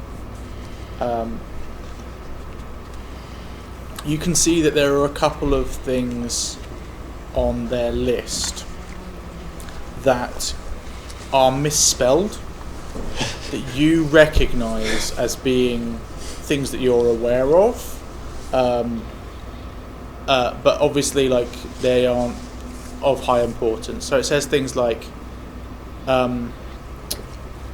it says fancy with a double E, linan, and then like underneath it says ute, with a Y. But it looks like it is predominantly alcohol, tobacco, which is spelled tobacco, foreign textiles, and like underlined and ringed around it says gunpowder. It seems those are the main things that they are worried about. Those are exactly the thing. And you would know, as the captain, and those of you who are from a slightly higher echelon of society, you would know that it's not like, oh, I have a linen shirt, that's taxable. It's like if you have a linen shirt, that tax has already been paid. It was paid when that linen was made or imported into. Like a bolt of it. It's about complex trade deals rather than individual stuff. If only there was some kind of common market. So, yeah, you have your list. Cool, thank you. Anything else anyone wants to do that evening or overnight? You are sore, Yes. tender, not necessarily at death's door, certainly not, but I've probably given you some of my hooch. I Yeah. feel fine. and you've got Better that than fine. slight like ill sweat of a person who's taken trauma Okay. and doesn't know how to deal with that. Sounds about right. I've also been kind of reassuring you about kind of telling the captain, revealing to the captain that you're here. I'm and still stuff. not sure about this, but like I said, I trust you. You know the captain better than I do, obviously. The arm's got to be looked at. There is no- The captain, when you come back, do you let the ship know that what's happening tomorrow and the plans for report and everything? Yeah. You I can don't tell them about the favour though. No, fine. You can see that the people on board the ship, as well as the other characters, the characters around the table, there's there's a little bit of grumbling and griping about the possibility that the ship might be docked for that long. These are professional seafarers. They don't mind being on land, but they prefer not to be. But equally, some of them are having to like hammock up with others because bits of the ship are damaged, and so they understand that they are lucky to have got through what they got through, and that they will have to suffer some hardships of the land for a little while if they want to get back on board their ship. It is a quiet night. The sea kind of quietens down, but it remains that kind of like dark sheet of ominousness as the sky above clears, and it is a cold night aboard ship. And you can see the stars above your head, the dark autumnal skies. Does anyone of you spend any time outside overnight? Definitely not. I probably would. Cool. What takes you there? Would we still be quite far away from the dock, or would we be? You're probably about, a few hundred yards, meters roughly, out from the kind of bay area where the dock might be found. You found a slightly more secluded area, so you're not like just at anchor in the middle of the sea, but you haven't made your way into the dock area yet. I'd probably be outside on the deck with my ink bottle, my quill, and just writing about the storm and about what we endured, writing a little bit about the workings of Greymoor, about Greymoor just in general, and casually just looking out into the distance to... Would it be a common thing that you'd go up onto the deck? Yeah, probably would. Yeah, unless it's like a rainy, stormy night. So I reckon I would make a little bit of leftover food from the day, add my little something extra to it, which I imagine is some kind of like, I'm trying to think of the right word now. Not diuretic, a laxative. Not like to make him ill, just to be like, don't like you. Make his time on the ship so much more fun. Yeah, so I would bring that up, but I'm really going there to look over the edge and like the fish I saw earlier. I want to go and look at them. But I would come and offer you the food first. As you are up on deck with the scholar, your attention is broken from your notes and journal. A small little lantern being a little pool of light that you create around yourself. And Leaf comes over to join you and bring you this bowl of the daily bowl of slop that you that he hilariously calls food. And in his mind, and there is a moment of interaction between the two of you, and in doing so, your attention is taken off of the book and the candle blows out in the wind, and it is dark here on the deck of the ship, with only the sky illuminated by the stars above. As you're peering out, the two of you, kind of like thinking about where you left your matches and looking around, you spot off somewhere in the darkness between the sea and the land,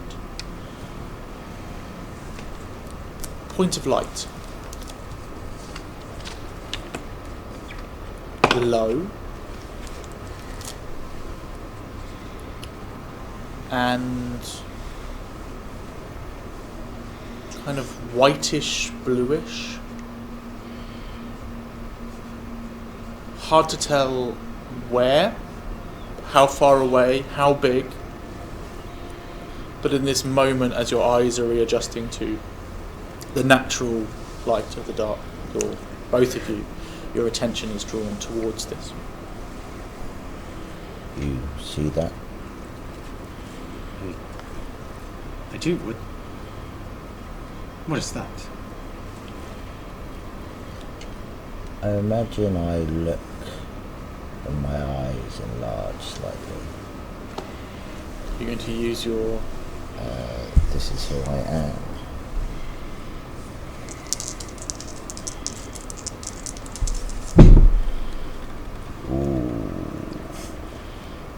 4.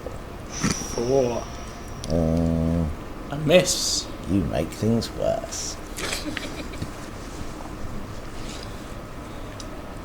Imagine as the eyes enlarge as well, there's like quite like blue kind of cracked skin around them as well.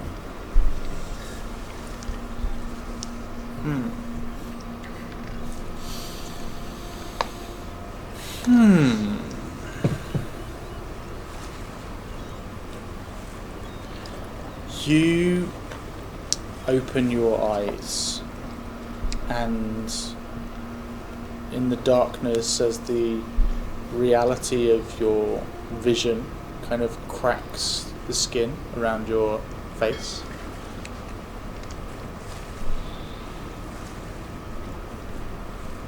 you peer out. Vision for a moment elongating and the darkness opening up a little bit as you sense in some way more to what is occurring. You can see this pinpoint is further away, perhaps not huge, probably about the size of a person, and they are a few hundred feet off, around perhaps the next, slightly off around the next headland. As the sea crashes and rolls beneath, you see that it remains static and still, this single point. And what you sense is that it's not flickering like you would expect from an actual light source. It's constant and still, only broken up by the crashing of waves and the spray of sea foam from the headland rocks nearby. And as you're staring at it, you hear and sense an old song. A deep old song. A song of mourning. A song of sadness that crawls out and crawls up and seems to make its way into your brain and touch a nerve deep within you. An old nerve. Some soul needs your help, and you must answer the call. Something is wrong. This is not right. This is not right. No, we must get the captain. We need to go and aid. Something. We need to help. And how do you know that? Can you not feel it?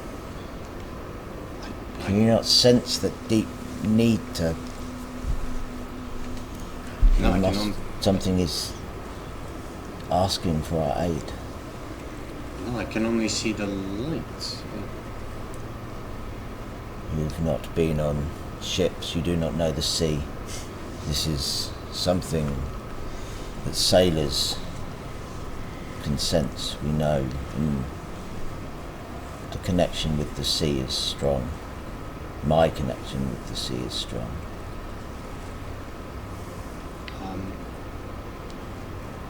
All right. I mean, the captain will be asleep now, so We must wake them. I don't know if that's a good idea. Well, then I will wake them. And I will kind of storm off to the captain's quarters and just start pounding on the door. Oh dear.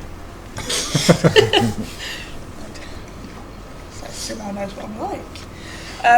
Okay, so hearing pounding on the door, I was asleep. Oh. Right, but I'm just instantly alert and just get up and answer the door. What? There is a...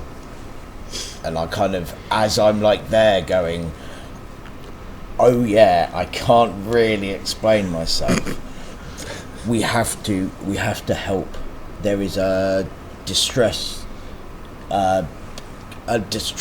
light out there. We must go. Leif, did you have a nightmare? Did I have a fucking nightmare? No, I did not have a nightmare, Captain. There's a distress light. Look, I will show The light you. is distressed. Just give me a moment. I'll just shut the door back and get dressed and then reappear. Come, let me show you. Cool. So I go and have a look. Cool. You make your way up onto deck and you see that now that there are no ship lights illuminated and no candles, you can look out in the direction that he's pointing. You see off there, it's a glimmer. It's strange. It's maybe moving, or maybe you're moving. What you can tell is that it's not a light coming from a source of light that you would recognise. It looks more like moonlight on a summer's evening off the dappled shores of a warm bay. A kind of light blue-white light that catches and speaks of safety. So to find it on these slightly more violent seas, in this slightly weirder place, way out of its location, it speaks to you of something strange. It's definitely strange. We should investigate. This ship is not going anywhere. This is We not could far. We take a rowboat, that's about it. Then we must do it. Okay. I'm going to go wake up this. He just called me the sea dog. Shepherd. I'm asleep. No. You're talking to me, Shepherd. There's a weird light. It might be your. Apparently, Leaf says the light says it's in distress. It sounds like something weird that you like. Can you come look, please? Where is it? Just come. Fine. So Shepherd, like, Leaf wants us to investigate this light. Do you know anything? What might this be? Is it actually on the sea or is it on the land? It's on the sea. It's on the sea near the land, but it's on the sea. I mean, it looks like a light.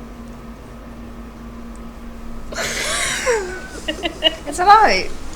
It is a light, yes. Is it moving? No, but the sea is. So that's weird. It's weird, but I want sleep. Then I will go. I will take the boy with me. What boy? I was going to tell you about him tomorrow, Captain. What? We have a new member of the crew. How long has he been on the ship? It's a while. He's a good lad. He's been helping me in the kitchen. That explains the change in food. Okay, whatever. Just take him. If he dies, oh well. If he survives, bring him to my quarters so I can at least talk to him. Go. Do whatever you will. I will come and very rudely awaken you and just be like grab you by the non-injured arm. I'm freaking terrified. Like, if you wake me up by doing that, I'm like, shit, I'm being caught. Yeah. Why? Come, we are going to investigate. There is something in trouble. We must go and see. I've told the captain about you. It's fine. Well, that was easy, I guess. This is more important. There is something not right with this thing out there. You're not making a lot of sense, but I will throw some clothes on and come with you. Well, I'm probably fully dressed anyway. I will come with you.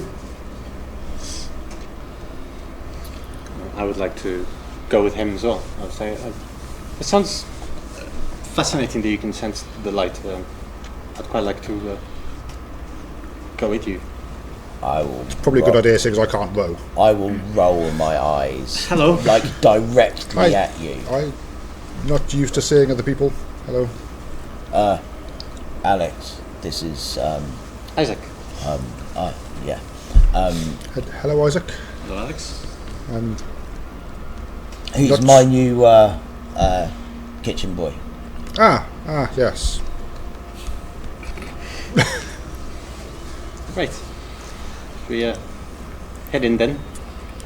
And we will get in a rowboat. A rowboat is brought, lowered down. You are able to make your way down. I assume it is uncomfortable. I would hopefully not be rowing. Yeah. Yeah, I reckon that I would be doing most of the rowing with some backup from Isaac. You start to row out. The water is pitch black, dreadful, and you head in the direction of the light.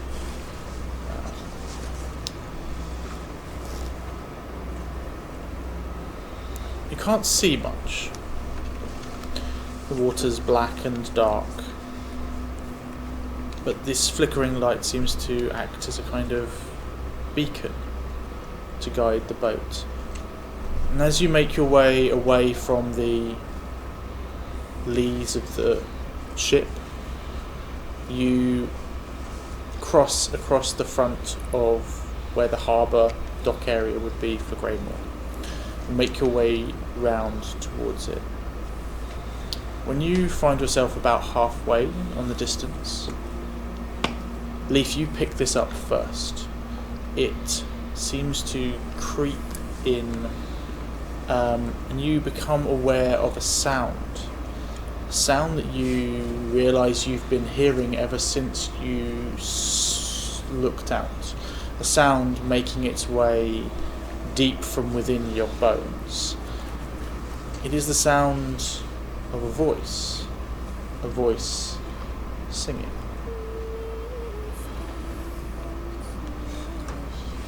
As you start to hear this noise, it speaks to you. Do I know to be on the You can if you want to, it's up to you. I can explain it I want to. with words. I shall paint a word picture. Just saw Simon's face. I was like, I'm so glad I'm not listening to the music. It's more fun this way. There is this sinewy, light, feminine voice reaching out, touching you, speaking to you in an old language. You become aware of it in your bones first, and then the two of you start to hear it. This thin voice out across the waters. This is beautiful. It's beautiful, but where is it coming from? This is what was asking me for help. This They don't sound in distress. No, I certainly don't sing like that when I'm in distress. no, I have heard you sing. I certainly don't sing like that at all. You are correct. Scholar, you must know something about this. This is... You're a learned man. Yes, but I am completely beyond words. Was this what you heard back on the ship? I was not as clear as this. It was a feeling. It was deep within my... This is... Do you feel it in your very being like I do? I can simply hear it. Is this... Do I know this because of the creature? Or is this not something I would realise is linked or know is linked? Read another thought.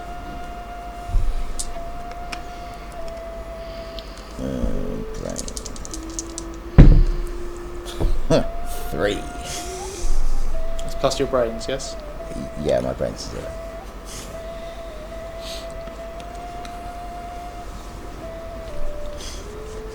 I think I'm sending us to our doom. Yes.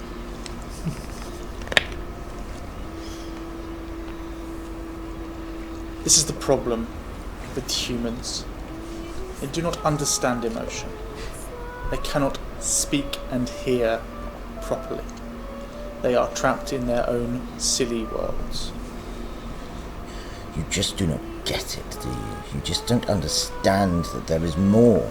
There is more than just this nothingness that you all feel. And as I am talking and getting angry, I feel bigger to you. It feels like I am kind of swelling with my anger.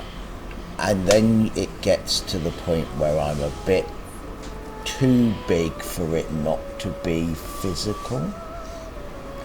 You do not understand. This is more, this is deeper, this is something sad and meaningful and more than you humans can feel. What is happening to you? Read another's thoughts. Brains. 6.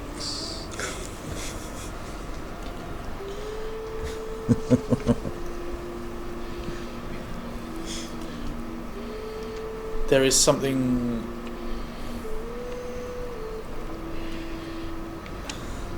There is an anger and resentment bubbling up here that Leaf has been, you think, keeping at bay for a long time.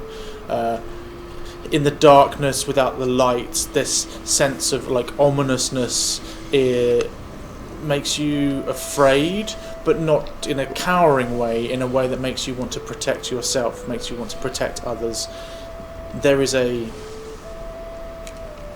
fracture in this moment, a moment where you are trying to understand and he is trying to make you understand, and what you understand, the only thing you understand, is that the two of you cannot reconcile your thoughts on this moment.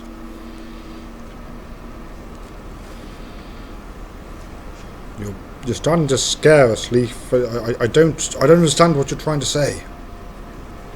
No, of course you wouldn't understand. You're a human, and I will look at you, and for a second you see elongated, sharpened teeth.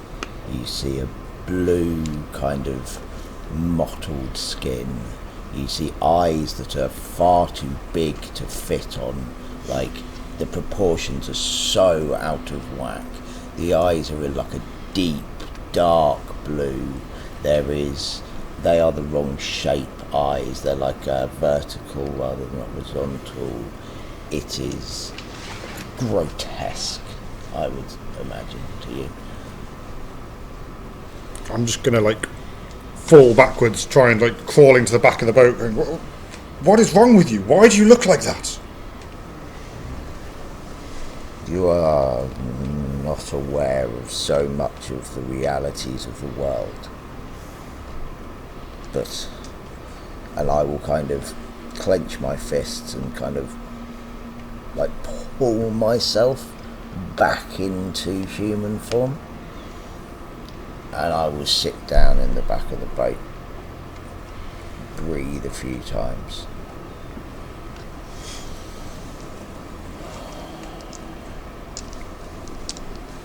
The stories of others, your folk tales, your bastardizations of my world there is some truth to them, but it does not matter now.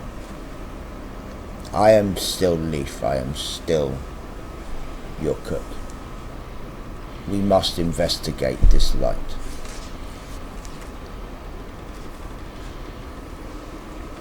Gonna be rubbing my eyes, not quite sure what I saw. and I'm probably going to try and dismiss what I saw as sort of like a trick of the light, darkness, and just think there's something going on, but obviously what I saw isn't possible, so that's not what I saw. You are my friend, you are the person that helped me get on the boat, so I will try and take control of my emotions and not be terrified at the strange blue creature I just saw before me. It is now gone, so I'm like, well, You I can must be going always crazy. rely on humans to Yeah, make things make ignore sense the in their own supernatural. heads.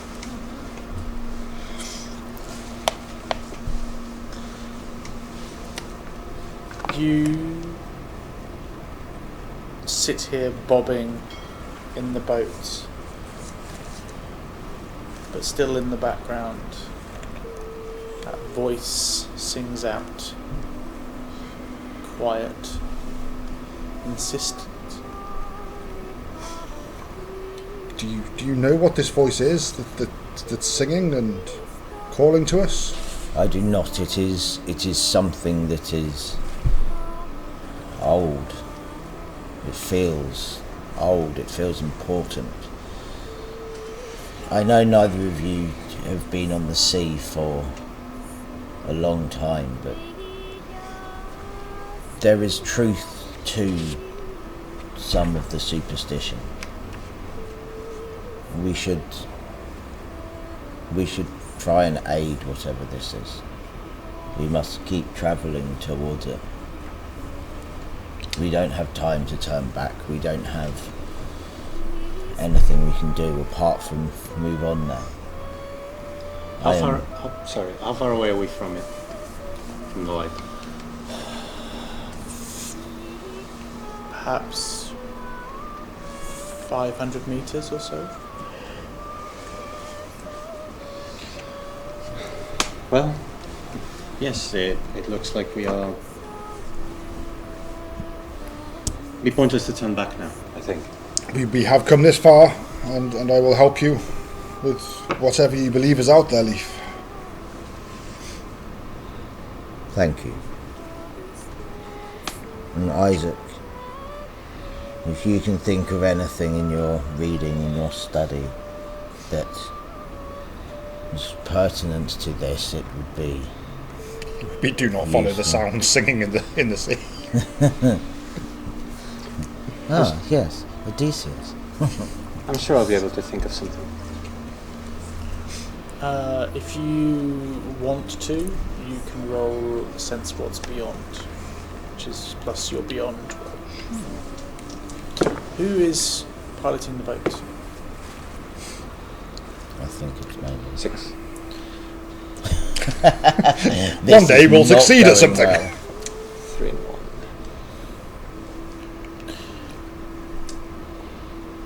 The stories you know of singing creatures in the sea are only the stories of foolish sailors, and in every version of the story you know, foolish sailors go to their doom.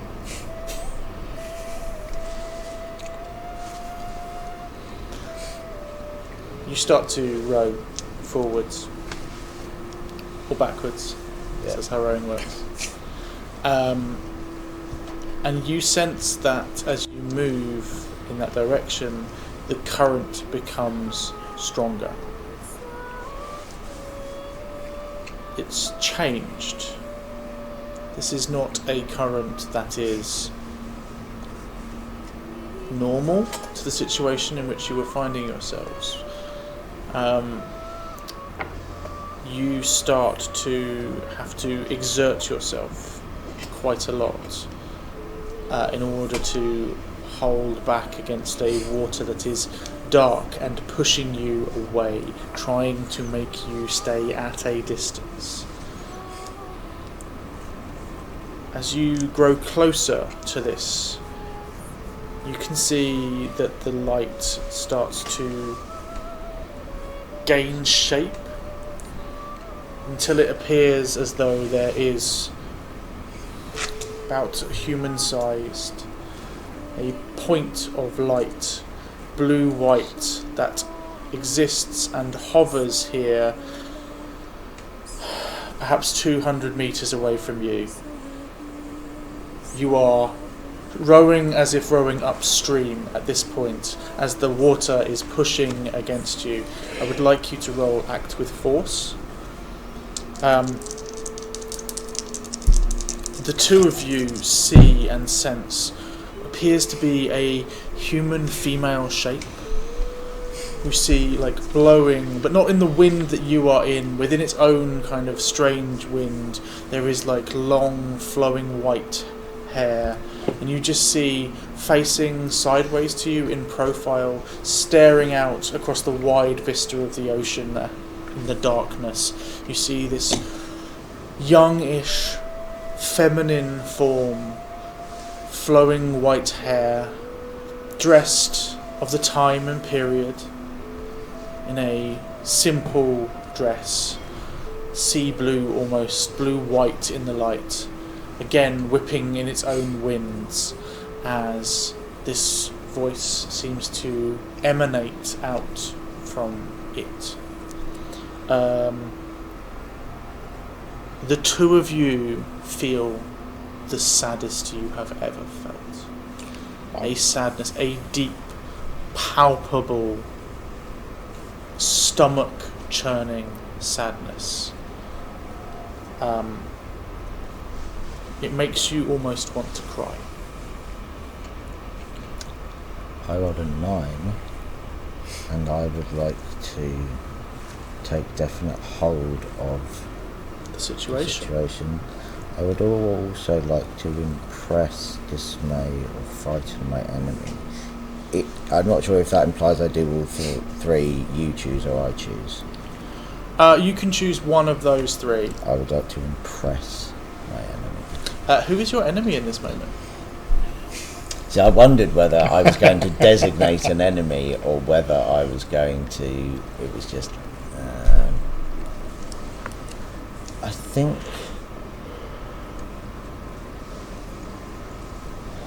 So because of what I am, I think I see the sea and this force trying to keep me away as a living thing.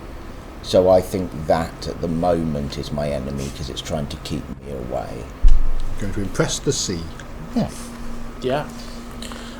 You redouble your efforts with the oars, dig down, pull your supernatural strength kicks in, and you push forwards. You sense that the sea continues to push against you, to force against you, but you still manage to make your way forwards through it and into the another 100 meters, 100 yards or so.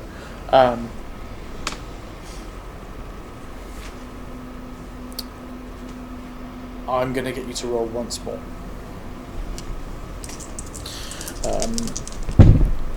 You sense almost as though, having impressed your strength on whatever this force is, they now want to push. It wants to push you. It wants to test you to your limit. Yeah. And I rolled a 13. 13. Amazing. So, I think I'll choose the same two again. I don't really want to inflict any harm on it. So, I'll do the I suffer a little harm. Mm-hmm. Is that meant to be ambiguous, do you think, whether I'm actually taking harm or meaning I don't suffer any harm? That is the mechanic that we also use for fighting. So it means that if you have a fight, you can choose to suffer little harm as a result of the fight that you are having. Okay. Rather than which is why it's suffer little harm, not suffer a little harm. You pull a muscle though in the boat so hard. Yeah. You negate harm that might be coming your way rather than take it. Cool.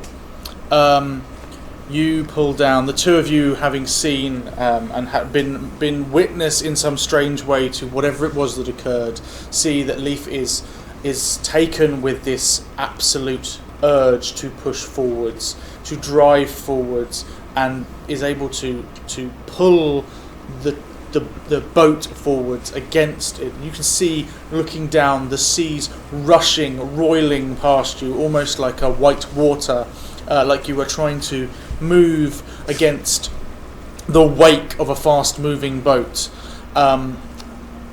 However, both of you are feeling horrendously sad, and moving closer does not in any way alleviate or improve the situation. Instead, there is like almost a heart pang of danger and mistrust and sadness in this moment. I am going to ask you both to act under pressure.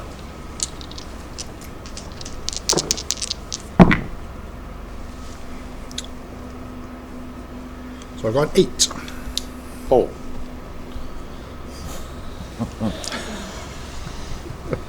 Ain't doing well.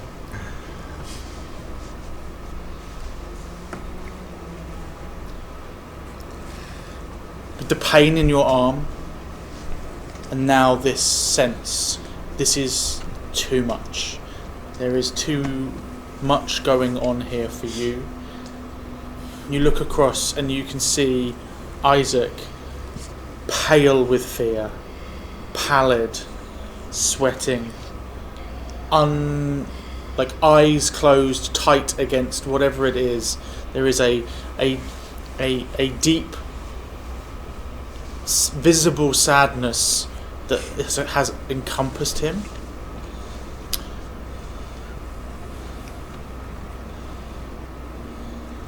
You can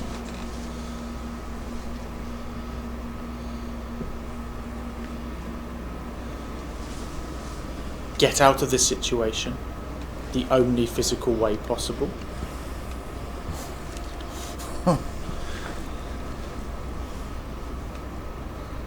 Or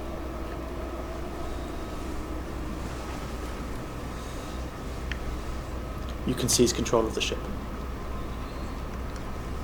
I don't fancy my chances of surviving in this the wake of this water with my arm the way it is. I can't jump off. That's just me. I will try and take control of the ship. Again, not planning on fighting the large burly cook, but I would try and just like kind of grab you and like, Leaf, just do you not feel everything around us stopping us going wherever you're going? What do you hope to find? Everything here is trying to stop us getting there. Feel the sea underneath you.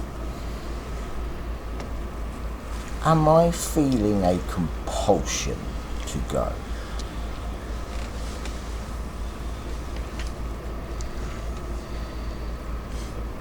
You have free will. Something old. No. An old sense called out to you on board the ship, and you responded to the call.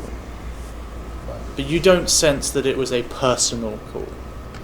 And now here, closer, you are drawn to it because it is interesting and weird and old, and there is something here. But I am not being made to go towards it. Okay.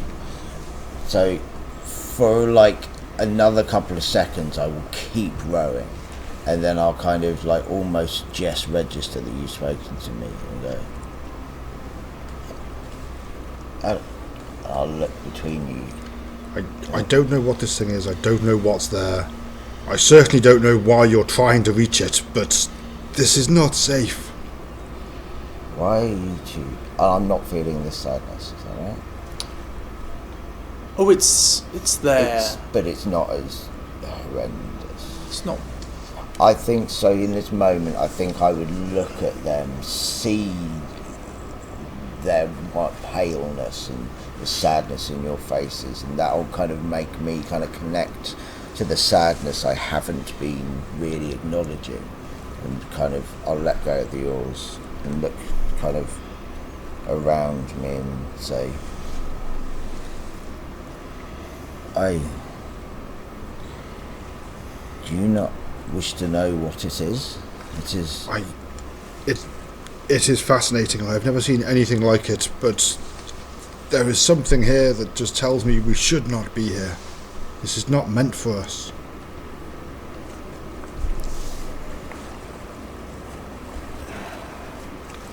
The moment you stop rowing, the force of the away. current starts to draw you, push you further away, and as you move fast away from this, the sense of dread and pain and sadness and anger and despair that you were feeling starts to lose its hold over your body. Isaac,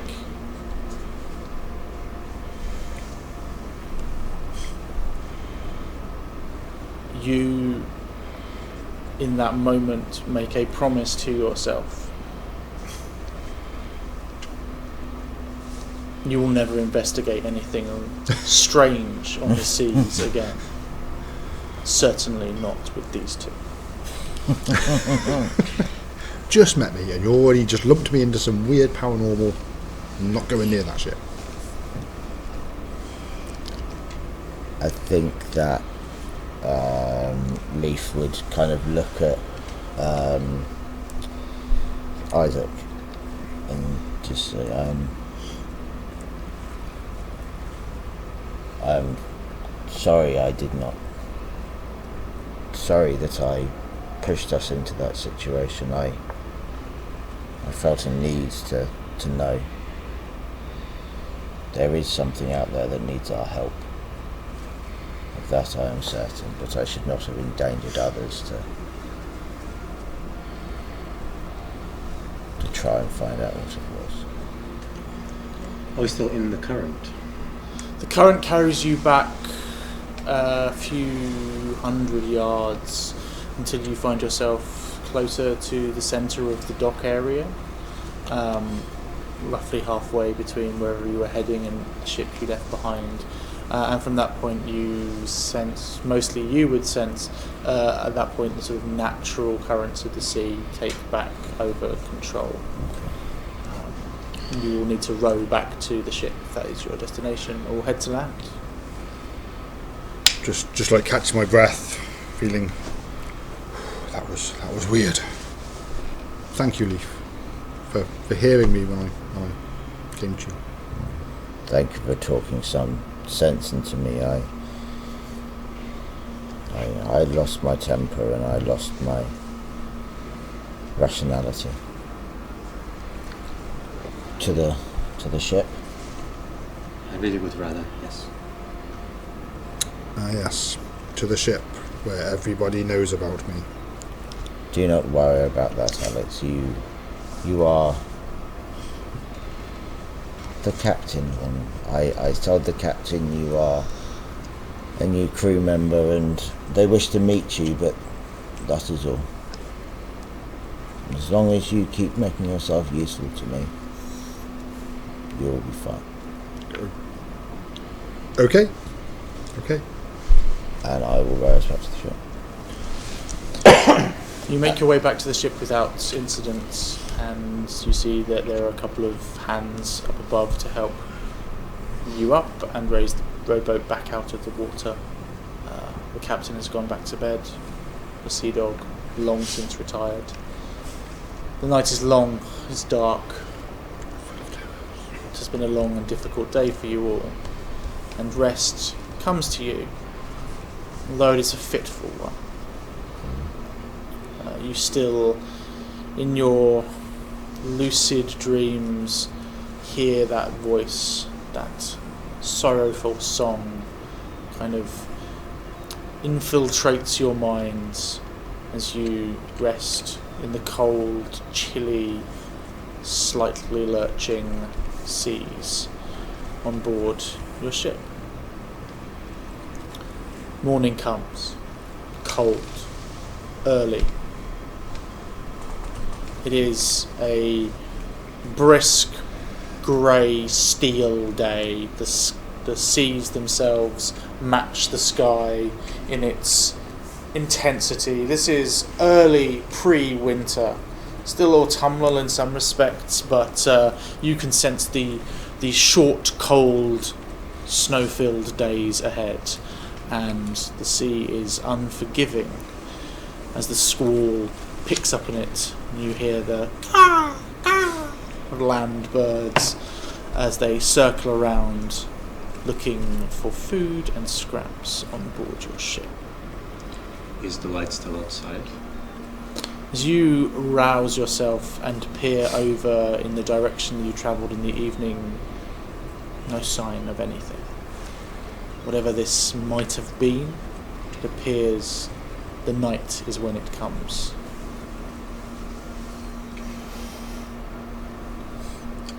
Yeah, I'll stay up on deck. I look like I haven't slept all night. And yeah, I'm just looking out to the same place where I saw it last night. Captain, you go about getting the ship in moving and getting orders out to the people who are going to do it. It is a slow manoeuvre in to get it round and in towards the dock, but you are able to bring it round and nestle the ship up against one of, if not the largest dock part, the largest jetty that sticks out here in the small port area of Greymoor. As you do that and bring it up alongside, you can see stood at the top of the jetty is Bartholomew, and it appears he has a small group of labourers, carpenters, shipwrights, apprentices, perhaps 6 or 7 of them amassed around, and as you see, he's like peering carefully and assessing closely as the ship starts to pull in up alongside, from what you can see from the outside. And you see already he's starting to lean down to others and point at parts of the ship and make notes and text and like send people off to get stuff. He then marches forwards as you bring a landing plank down onto the jetty, and sort of waits for permission on board at the base for permission to come aboard. Permission granted. Walks up in the accustomed manner of a person who is used to walking aboard a ship and standing on it, especially in the slightly swaying dock areas. This is a man who has his sea legs well and truly underneath him. Walks up, it's like, well, good news, bad news. Good news, we can do this. We've got supplies. There's enough spare timber to patch over the cracks. Bad news, with all those barnacles, that's going to slow us down. We're going to have to spend some serious time, because until we know what's underneath them, we can't work out how bad the hull is. So, my guess is you're going to be here 5 days at least, maybe 7. Okay. But good news is, at least to start with, not going to be too expensive. Okay, that is good news.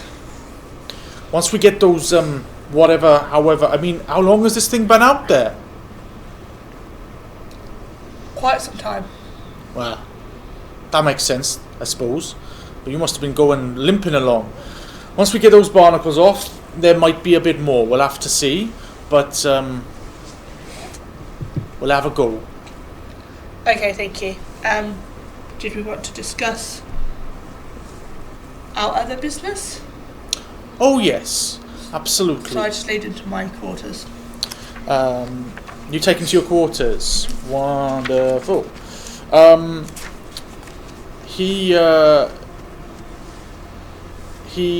sort of follows you in, and as he's doing so, you can see that he's like making mental notes about like internal repairs that might be needed to do. Like whilst they're here, might as well do this kind of stuff. If they've got the carpenter on board, makes sense. But he comes in, and you see he stands like kind of formally, doesn't relax into the space. He's very aware he is walking into the space of someone who is superior to him. But he has a kind of comfort in that moment. Yeah. Looks around and he's like, so there's a little favour you can do. It's my niece, you see, Amy. It's the kind of favour best suited to be done by strangers. So I figured while you're here in the town, get many strangers around, so perhaps this is a good opportunity.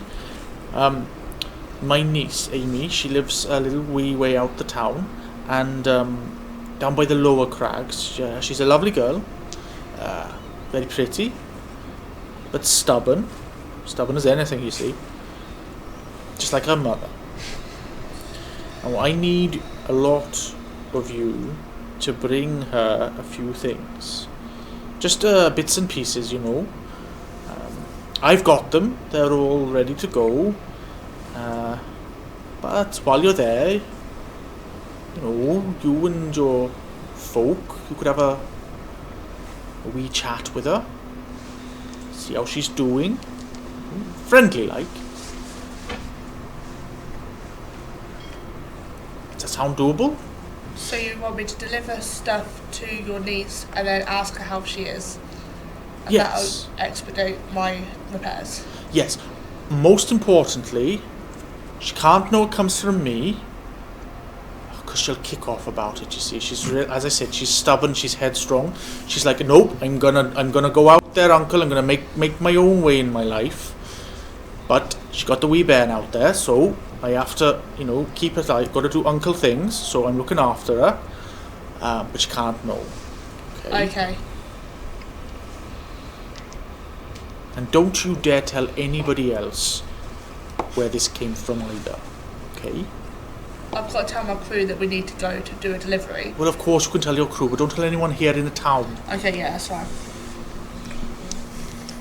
It's not too far.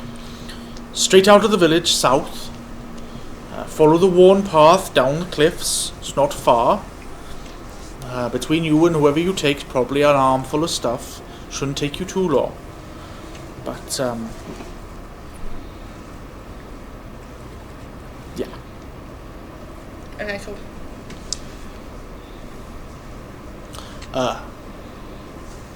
When you're ready, come past the dockmaster's office. I've got it all stored up there.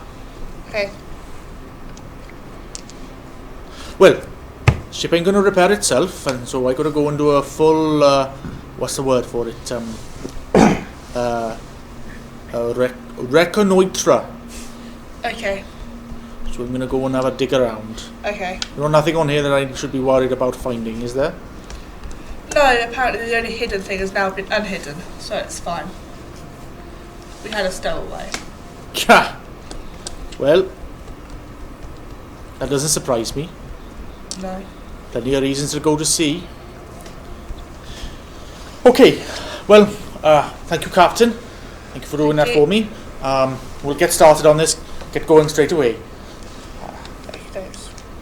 Clicks his heels in a sort of strange way that isn't quite military, but is like what he thinks he's supposed to do. Yeah. And turns out and starts. And you can hear as he walks out onto the deck, like shouting out, "Right then, you boys! I need two of you to go and get some more." And like just starts making his way off to do all of that.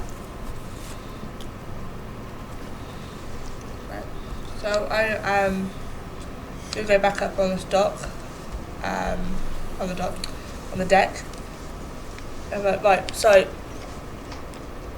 who's on the deck? You got everyone on the deck? Yeah. Yeah, cool. So we need to just make a small delivery to a woman outside of town to expedite our repairs. So if we do this, it gets done quicker. Is she in trouble?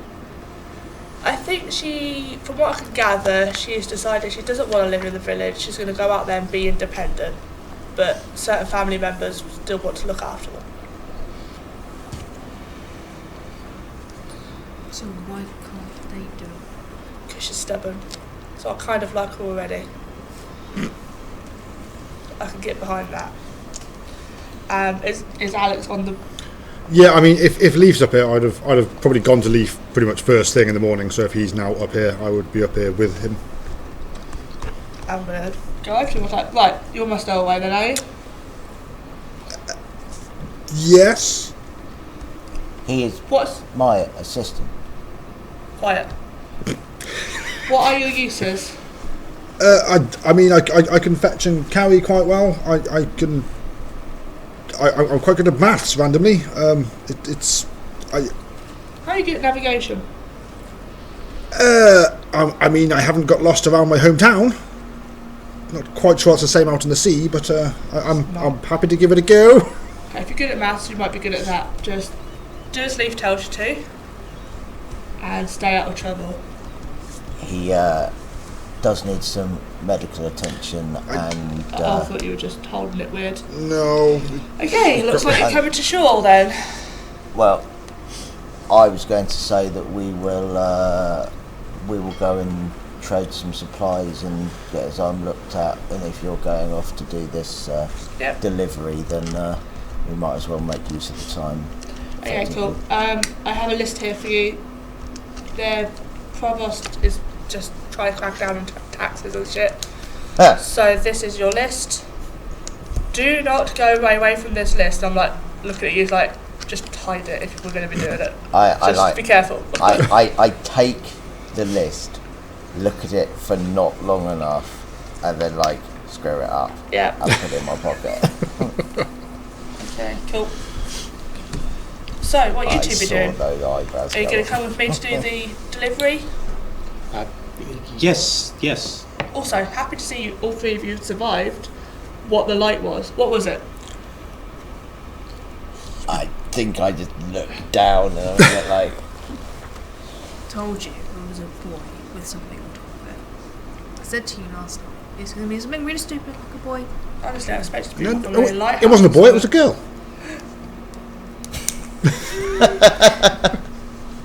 How long have you been at sea? How long have you been on my ship? How long's this ship been out? Okay, cool. That long. Isaac, what happened? What? Yeah, what happened last night?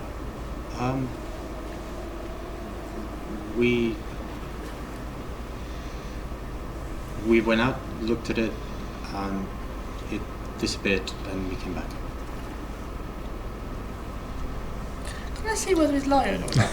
Can I Read manipulate- another's Can thoughts. I manipulate another? Yeah, let's see whether either of you. Awesome. I was going to ask to read Isaac's thoughts as well. You were there, you know he's lying. Yeah, no, not to see whether he's lying or not. I want to see if I can work out the intention 7. behind it. Mine is 7 as well.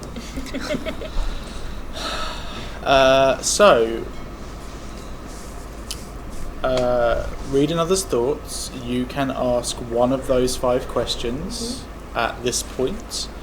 Manipulate another. You must. You can make a demand of the captain in order to answer the question truthfully. The game is not super designed to play PvP, but I don't care. Yeah. I'm making it work here. Yeah. That's fair. So I just want to know if they're telling the truth. What happened? you probably can tell that I'm not telling the truth. Yeah, probably. Definitely. You can sense that they are not telling the truth, but they Not the will whole tell the truth, at least. truth if you can find a way of making things better for them personally. Personally. Okay, cool. Well, while you're thinking about that, your evening, you can come with us and we can see if there's any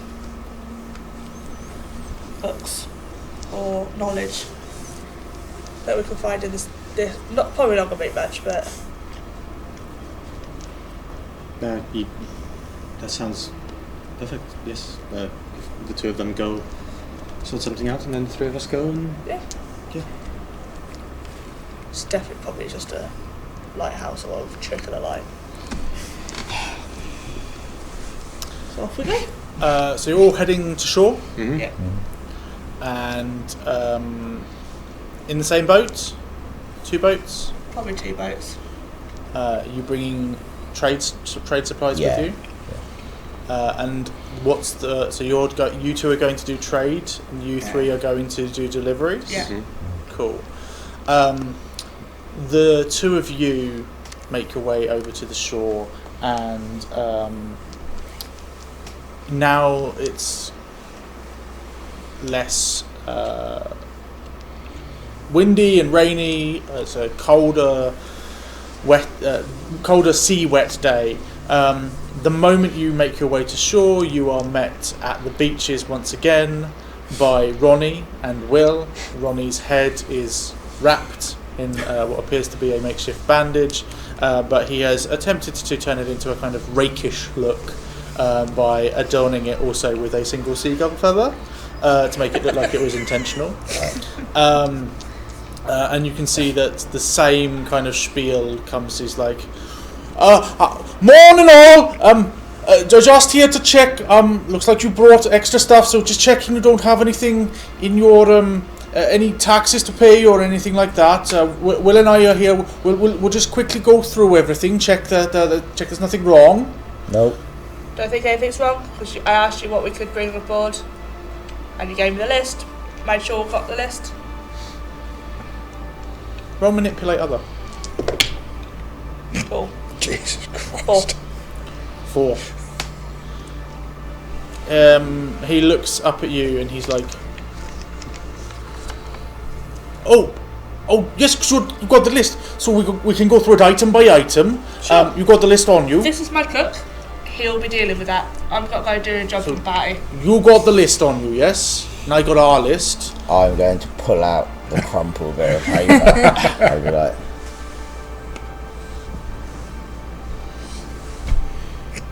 Okay.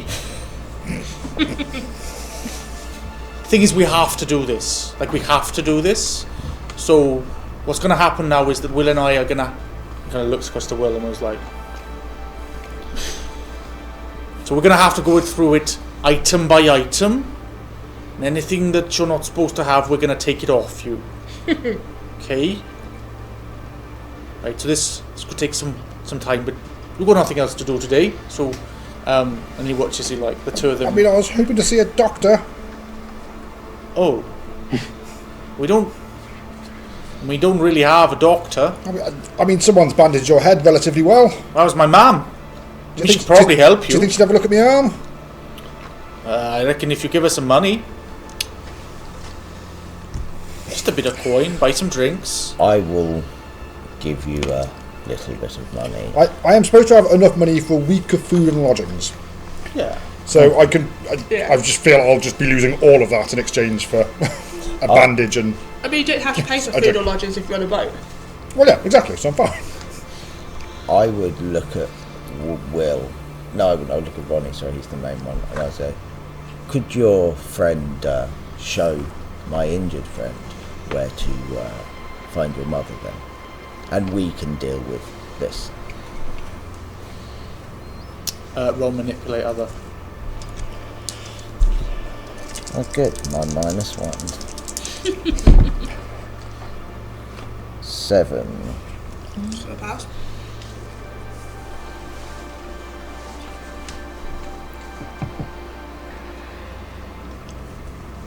How about you take your friend with Will here, and I'll stay here and go through the stuff. Got a job to do, my friend. There is no reason But wait, he doesn't know where to go either. This is the first time we've been here. No, the two of you go with Will. Oh, okay. Fine, and I am going to lean down and pick up like a box like that big, which is where my hooch is, like 6 bottles of hooch. I'm just going to pick it up, put it on mine, and well, I'm fine. And I'm going to walk off. Noted.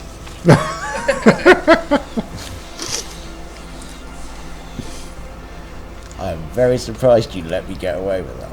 I mean, I know I don't think you have. No. But I'm surprised he didn't stop me picking it up. He is injured and outnumbered. True.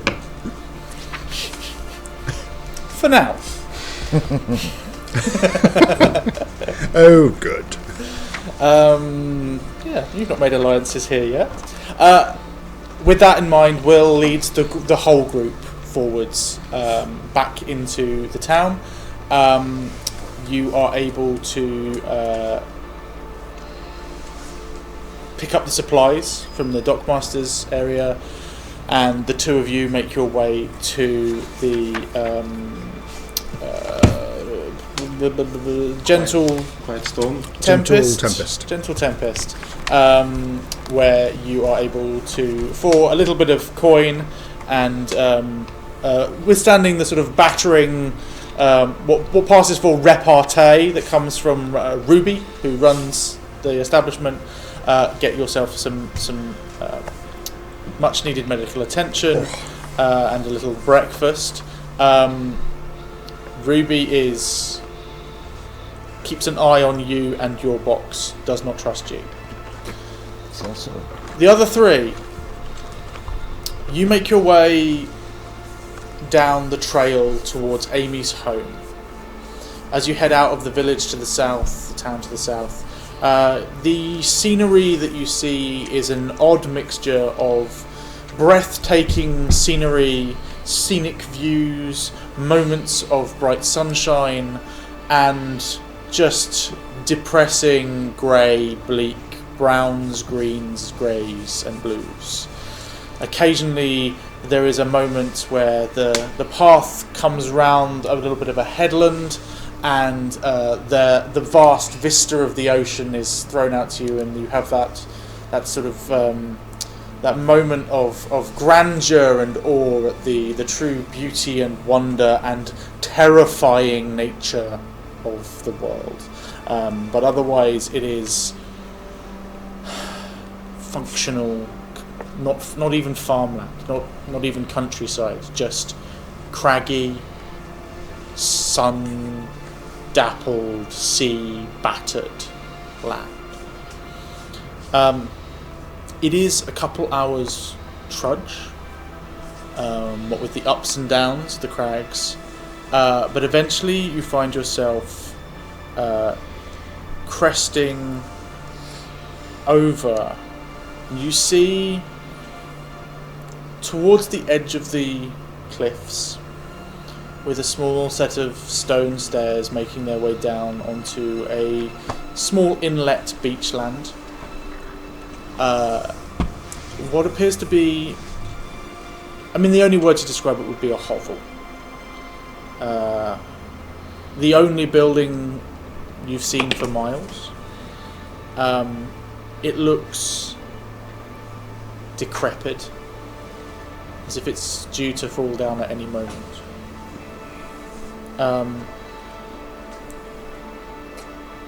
As you make your way towards it and get closer, you see movement from one of the open holes in the wall, where a window would exist if windows could be afforded.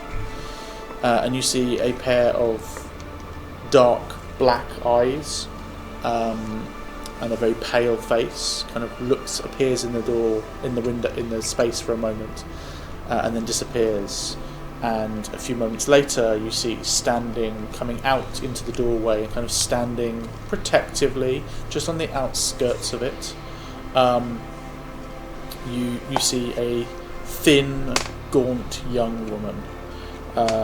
She looks surprised, and down lower, kind of peering out from around these slightly battered, clean but not new petticoats that she is wearing, in a kind of sort of light brown type. You see a small child, probably a boy, snotty nose, dirty face, gripping onto the petticoats, and kind of looking out, inquisitive eyes. But she looks at the group of you making their way towards it, kind of like tugs on his mum's dress, like, visitors? She's like, yes, Benny, yes, visitors. Isn't it a surprise? Hello? Does she actually sound surprised, or is it a case of she knows that someone's going to come by? She looks surprised. So I would have told these two what the terms of our agreement was. That she's not supposed to know it was her uncle that sent us. I need to find out how she is. I'll leave. And as we were walking, I was like, I'm going to leave it to you two to talk because I ain't a talker. I tend to just scare people. I can talk. I know. Yeah. Hi, are you Amy? That's me, yeah. Ah, Amy. You have to forgive me. My name is Shepherd, and we just come to Greymoor, and the local courier place. I'm trying to think of another post office. I can't. They had this parcel that was waiting for you, and we got offered some money to deliver it out to you. So we're here just to deliver it to you. Parcel. That's strange. There was no name on it. It just says to lovely Amy. Okay. Strange. I don't think we know anyone outside of Greymoor, do we? I don't know why I'm asking you, Benny. You wouldn't. Just like, no. And she sort of takes it off and moves it. You come all this way? Yeah. Come in. I'll make some tea or something to drink. Of course, that'd be lovely. Not from around here, are you? You're not locals? No. Well, welcome. Come into my house. You follow in behind her into a single room, basically. Two slightly broken chairs, a sort of beaten, battered, slightly cracked table, and just laying in the corner of the room on the ground, a single old stuffed sort of straw but straw and natural fibre kind of mattress. You can see on the other side of the room a simple makeshift fireplace above which is just a hole in the roof, and a single metal pot just off to the side, sat on some well-burned, well-blackened rocks. You can see also next to that small, about that sort of size, sack, partly Hessian, partly sort of paper material, and it appears to just contain some pretty old, pretty shriveled potatoes. No other sign of any other foodstuffs, apart from a small battered ship's tin, which contains the only thing that anyone in the British Isles cares about at any time. Tea. But you can see it's like fairly dusty and dry and old, and she goes about filling from a bucket this pot and starting the long process of heating the water in order to provide you with hot water for your teas.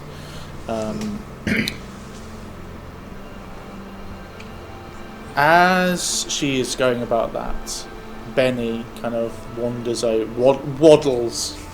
over to one of you, and you, as you're watching and sort of look around the room,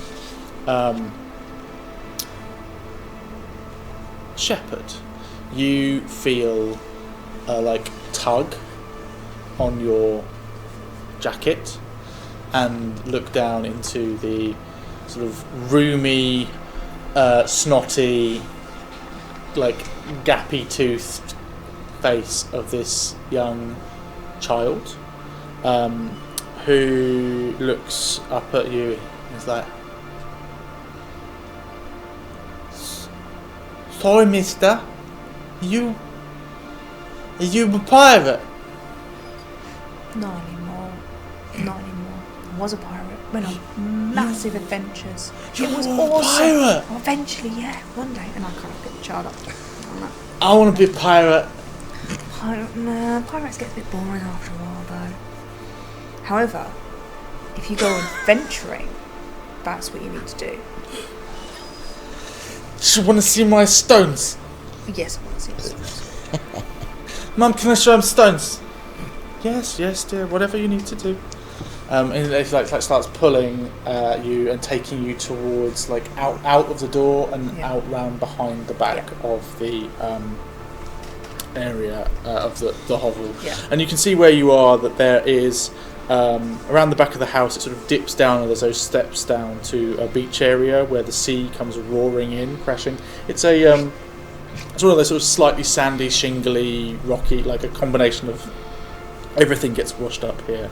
And you can see that just out in the bay, you see sunning themselves in the thin autumnal sunlight a colony of seals. They just lie there basking. There is that unmistakable smell of sea dog.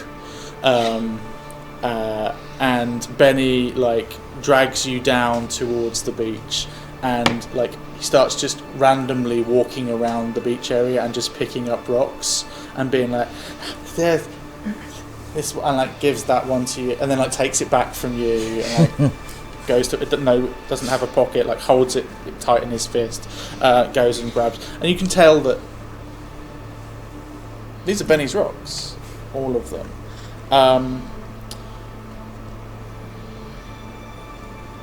Whilst you are doing that, you can see that one of the seals slips down into the water and starts to swim through, bobs its head up out of the sea and just sort of seems to be bobbing in the ocean, maybe 40-50 yards away from where you are, just watching, moving closer a little bit and watching as you play here on the foreshore with this small child. Meanwhile, the two of you are in the house with Amy. What are you doing? How are you reacting to this moment? Captain, may I ask a question? To me? To you, yes. Just checking. Of course. What do you need? After the ship is repaired and all, where are we going? That's a very good question. Where are we going? Damn. You will need to pick a mission up soon. It's probably going to be a transportation one. This is a brief sojourn on land. Let's say you were heading towards a major port where you were hoping to briefly dock and pick up a commission of some description. But actually at the moment, Captain Avery doesn't know.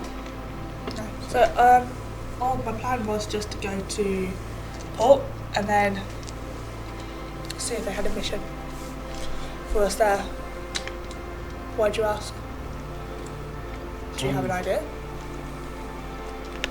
Not particularly, simply that I think I would quite like to remain in the crew if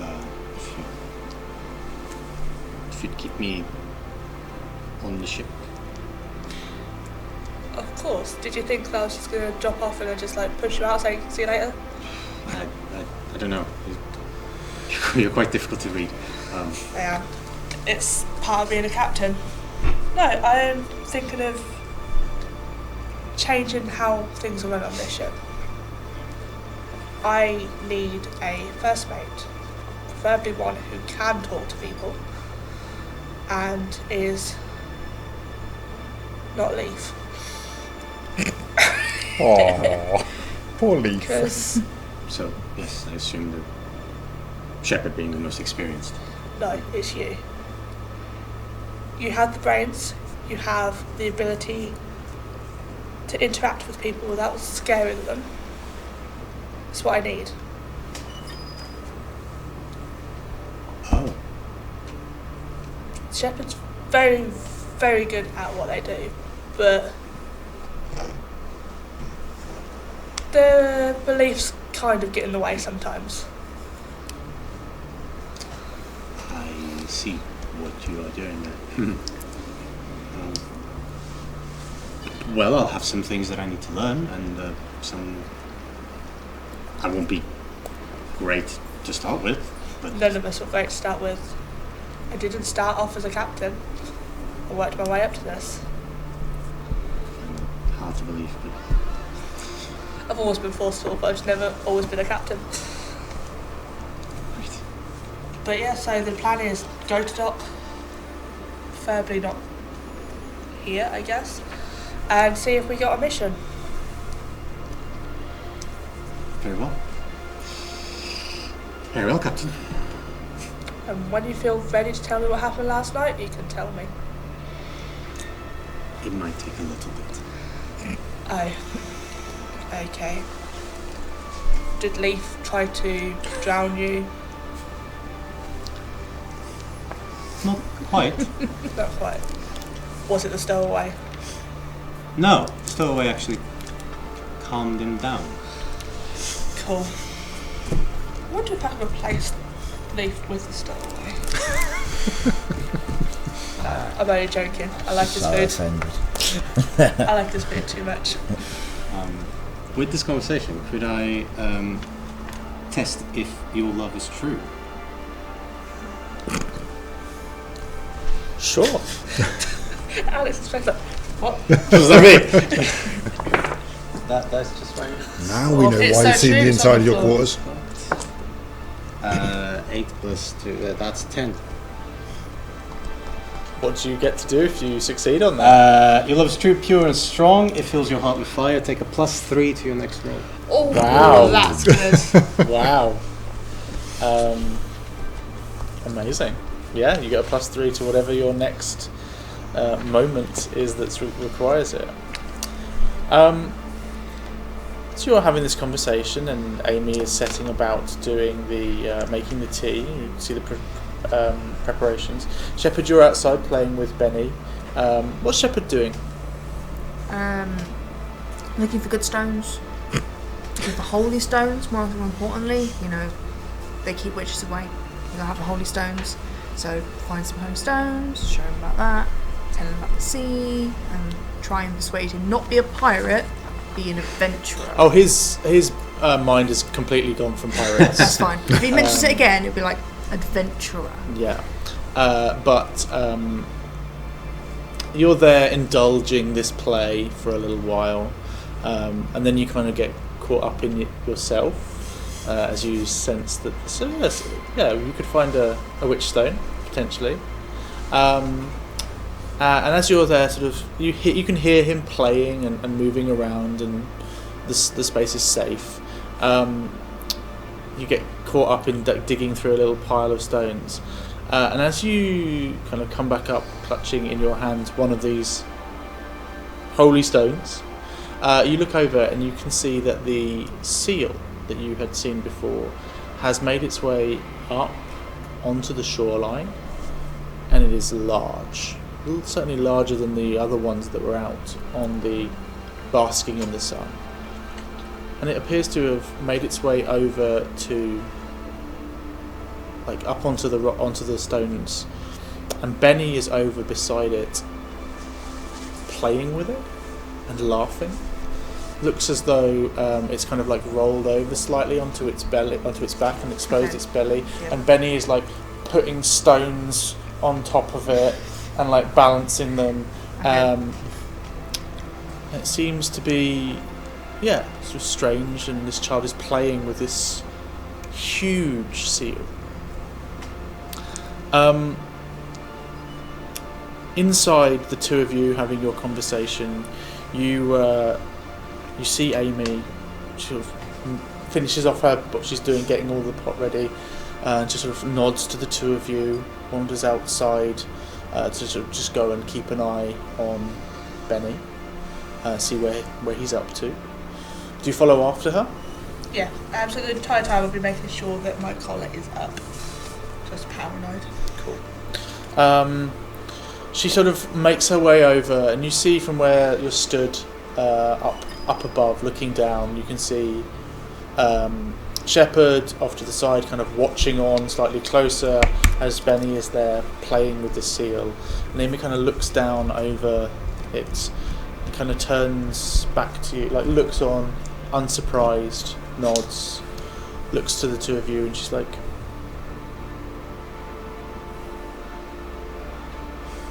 You believe those who were gone are gone? That's deep. We just met. I believe that they live on within us. Our memories keep them alive. You think they stay here and protect us?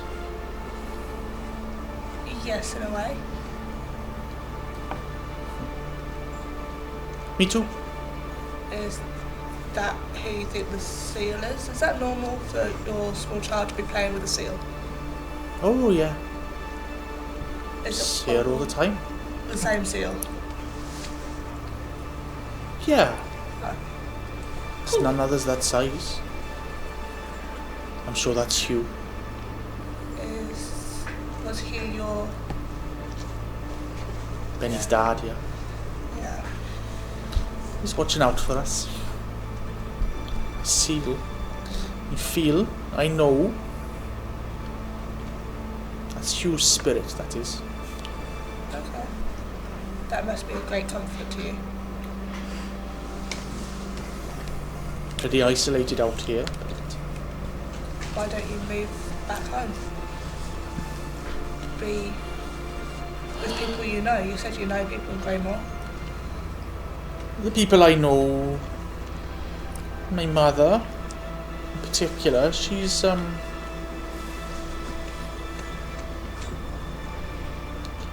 which she doesn't have mine and Benny's best interest in heart, and I can do it on my own. It's fine. I don't need anything else or anyone else. It takes more than one person to raise a child, though.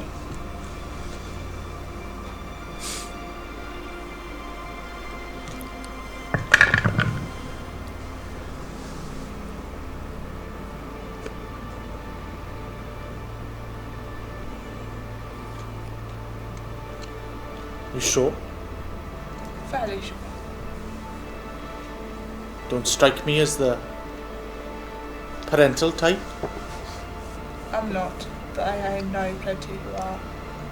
Those who try to do it alone, often their children aren't, or they are completely loved. Do not think I don't say. You need more than one role model in your life. Even if it's just the post person, you're like, oh, that person's pretty cool. Or an aunt or uncle or cousin. Just someone else to play with your child while you make a cup of tea, other than a seal, I guess. It's not just a seal. The seal was your late partner's soul, Yes. but the seal can't help you. It's okay to ask for help once in a while. Maybe visit home a little bit every couple of months or so. Not saying move back and see everybody every day.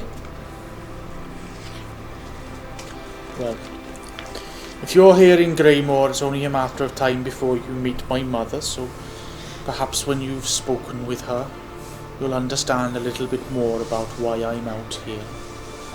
But I hear your word, Captain.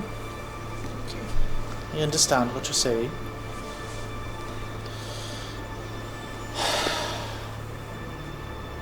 She just watches, and you just see that she just sort of breathes out, sighs, and just goes back to watching this scene. You're not sure whether you've fully convinced her, but something's touched within.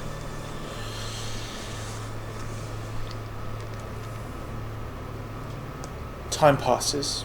Tea is provided. Eventually, Benny gets bored of the sea and the pebbles and playing with the seal, and makes his way back to you and back. Well, actually, no, ignores you completely. Has forgotten you exist. Makes their way back up towards Mum. They have a handful of different coloured rocks and stones that they've tried to tie together with some seaweed, and just brings them back to display to Mum, and like this, and like stuffs them in a corner somewhere. You are provided with some warm tea that is not particularly exciting or interesting, and unless you have any other reason to be here or any other business, you sense the time has come to leave and make your way back towards town. You head back into Greymoor and meet up with Alex and Leaf. Leaf, you have spent most of the afternoon arguing with Ronnie, but have eventually come to a agreement that you are allowed to keep your bottles on you and not pay tax as long as none of them remain here in Greymoor. At least that's the agreement that Ronnie has reached, and you have pretended to agree to. I imagine I've said some very kind of grey statements. Yes. Time here passes slowly, and the ship will need to be pulled apart a little bit in order to gain the repairs that it requires. And so perhaps there is an opportunity for some of you to sleep aboard, but it will be cold and fairly unpleasant. There are some lodgings here at the inn. They are shared, but so are the ship. Leaf would like to ask them where not to stay in this place, and then would like to go and stay there. Ronnie kind of looks across to you, knowing that there's a chance. She's like, look, we got 2 rooms you can stay in. One of them's already got the inspector in it. What's his name? What's your name again? Calls out to the man in the corner who's been nursing his drink again for another day. He's like, Ronnie, I have been here for a week now. You know my name. I am Constable Gregory. That's right, Grego. He's got that room, so there's another room. Welcome to bed down in that if you want. Other than that, it's down here. It's not very nice. Smells of beer. I'm up early, go to bed late, and I got to clean the place occasionally. So I wouldn't suggest you sleep down here. Or you can go out into the town, try your luck with some of the locals. It's not like we got much by way of the inn or what's one of those fancy words? One of those foreign French words. Is it hotel? None of those. So we don't have any of that muck. So got a room, or you can sleep down here in the sawdust. That's your options. I guess got a room. I think a room. Well, I'm sure you can afford it. Seems like you're going to be in town for a little while. Perhaps tomorrow, day after, have a proper look around, find out what's going on. Sorry, it's not the most exciting place, but well, that's what happens when you fuck your ship up. Yes, it is. Food is provided, rest is sought, and for now, we shall leave behind these group of seafarers here, deep within Greymoor. Some scratches have been made into strangeness, little understanding has been made about the town and the type of people who are here. And perhaps over the next few days, more will be uncovered before you leave and head back out into the awful sea. But for now, that is the end of our game. Thank you so much for playing, everybody. Thank you everyone at home who was watching along or has watched the video for this. I really hope you enjoyed a little introduction to Alas for the Awful Sea, published by, as mentioned before, I've got to get this right, name right, it is Story Brewers Roleplaying. And you can find them at storybrewersroleplaying.com. Beautiful book. We've played the introduction example module that they include at the back, but it's full of opportunities for you to create your own settings. It's got some great stuff about the history and the background of the world that you're making, and about folklore and mythology and all the things that are likely to come into play or you could bring into play in your own games. And it seems to me to be a really nice, simple, well put together and very thematic book.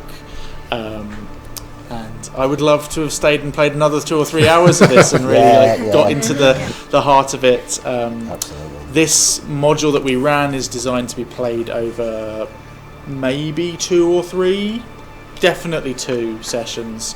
And there was a moment I thought we were going to get deep into one part of it, but the rolls just didn't quite fall out. I think we passed about 2 rolls all day. Yeah. It did okay. But yes, there are about 4 or 5 other things that are interesting and going on in the town, and you sort of learned a little bit about all of those things. And I think with another session we would have probably got to the bottom of everything and moved forwards. But hope you enjoyed it. Yeah. Thank you very much. Can I just check something? Yes. Was the seal a Selkie, and was the boy's father? Well, you'll have to buy a copy of the See and find out. I will do that. Yes, potentially, maybe. We'll find out. Go read it. Go buy it. Find out.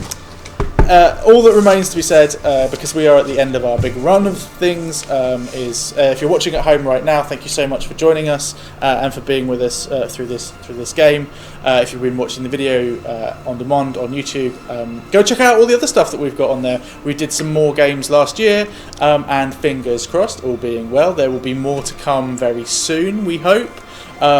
We are always working out how we can keep doing this and keep making these opportunities happen, and especially giving chances to the young people who are part of our regular club here at the Place Theatre in Bedford, because we think that streaming role-playing games is really cool, and we love to do it and we love to watch it, and so we think, well, why not teach young people, give them an opportunity to learn how to do it as well, so they can do it better than us very soon. With that in mind, thank you so much to everybody who's played over the weekend. Thank you to the 5 of you who've been here with me today. Anyone who's joined us live in the studio, our tech team, the wonderful people at Close Encounters, everybody who's supported it within the venue and everything else. Yeah, stay tuned. Hopefully, we'll be back on your screens again very, very soon. But for now, go have fun. Bye.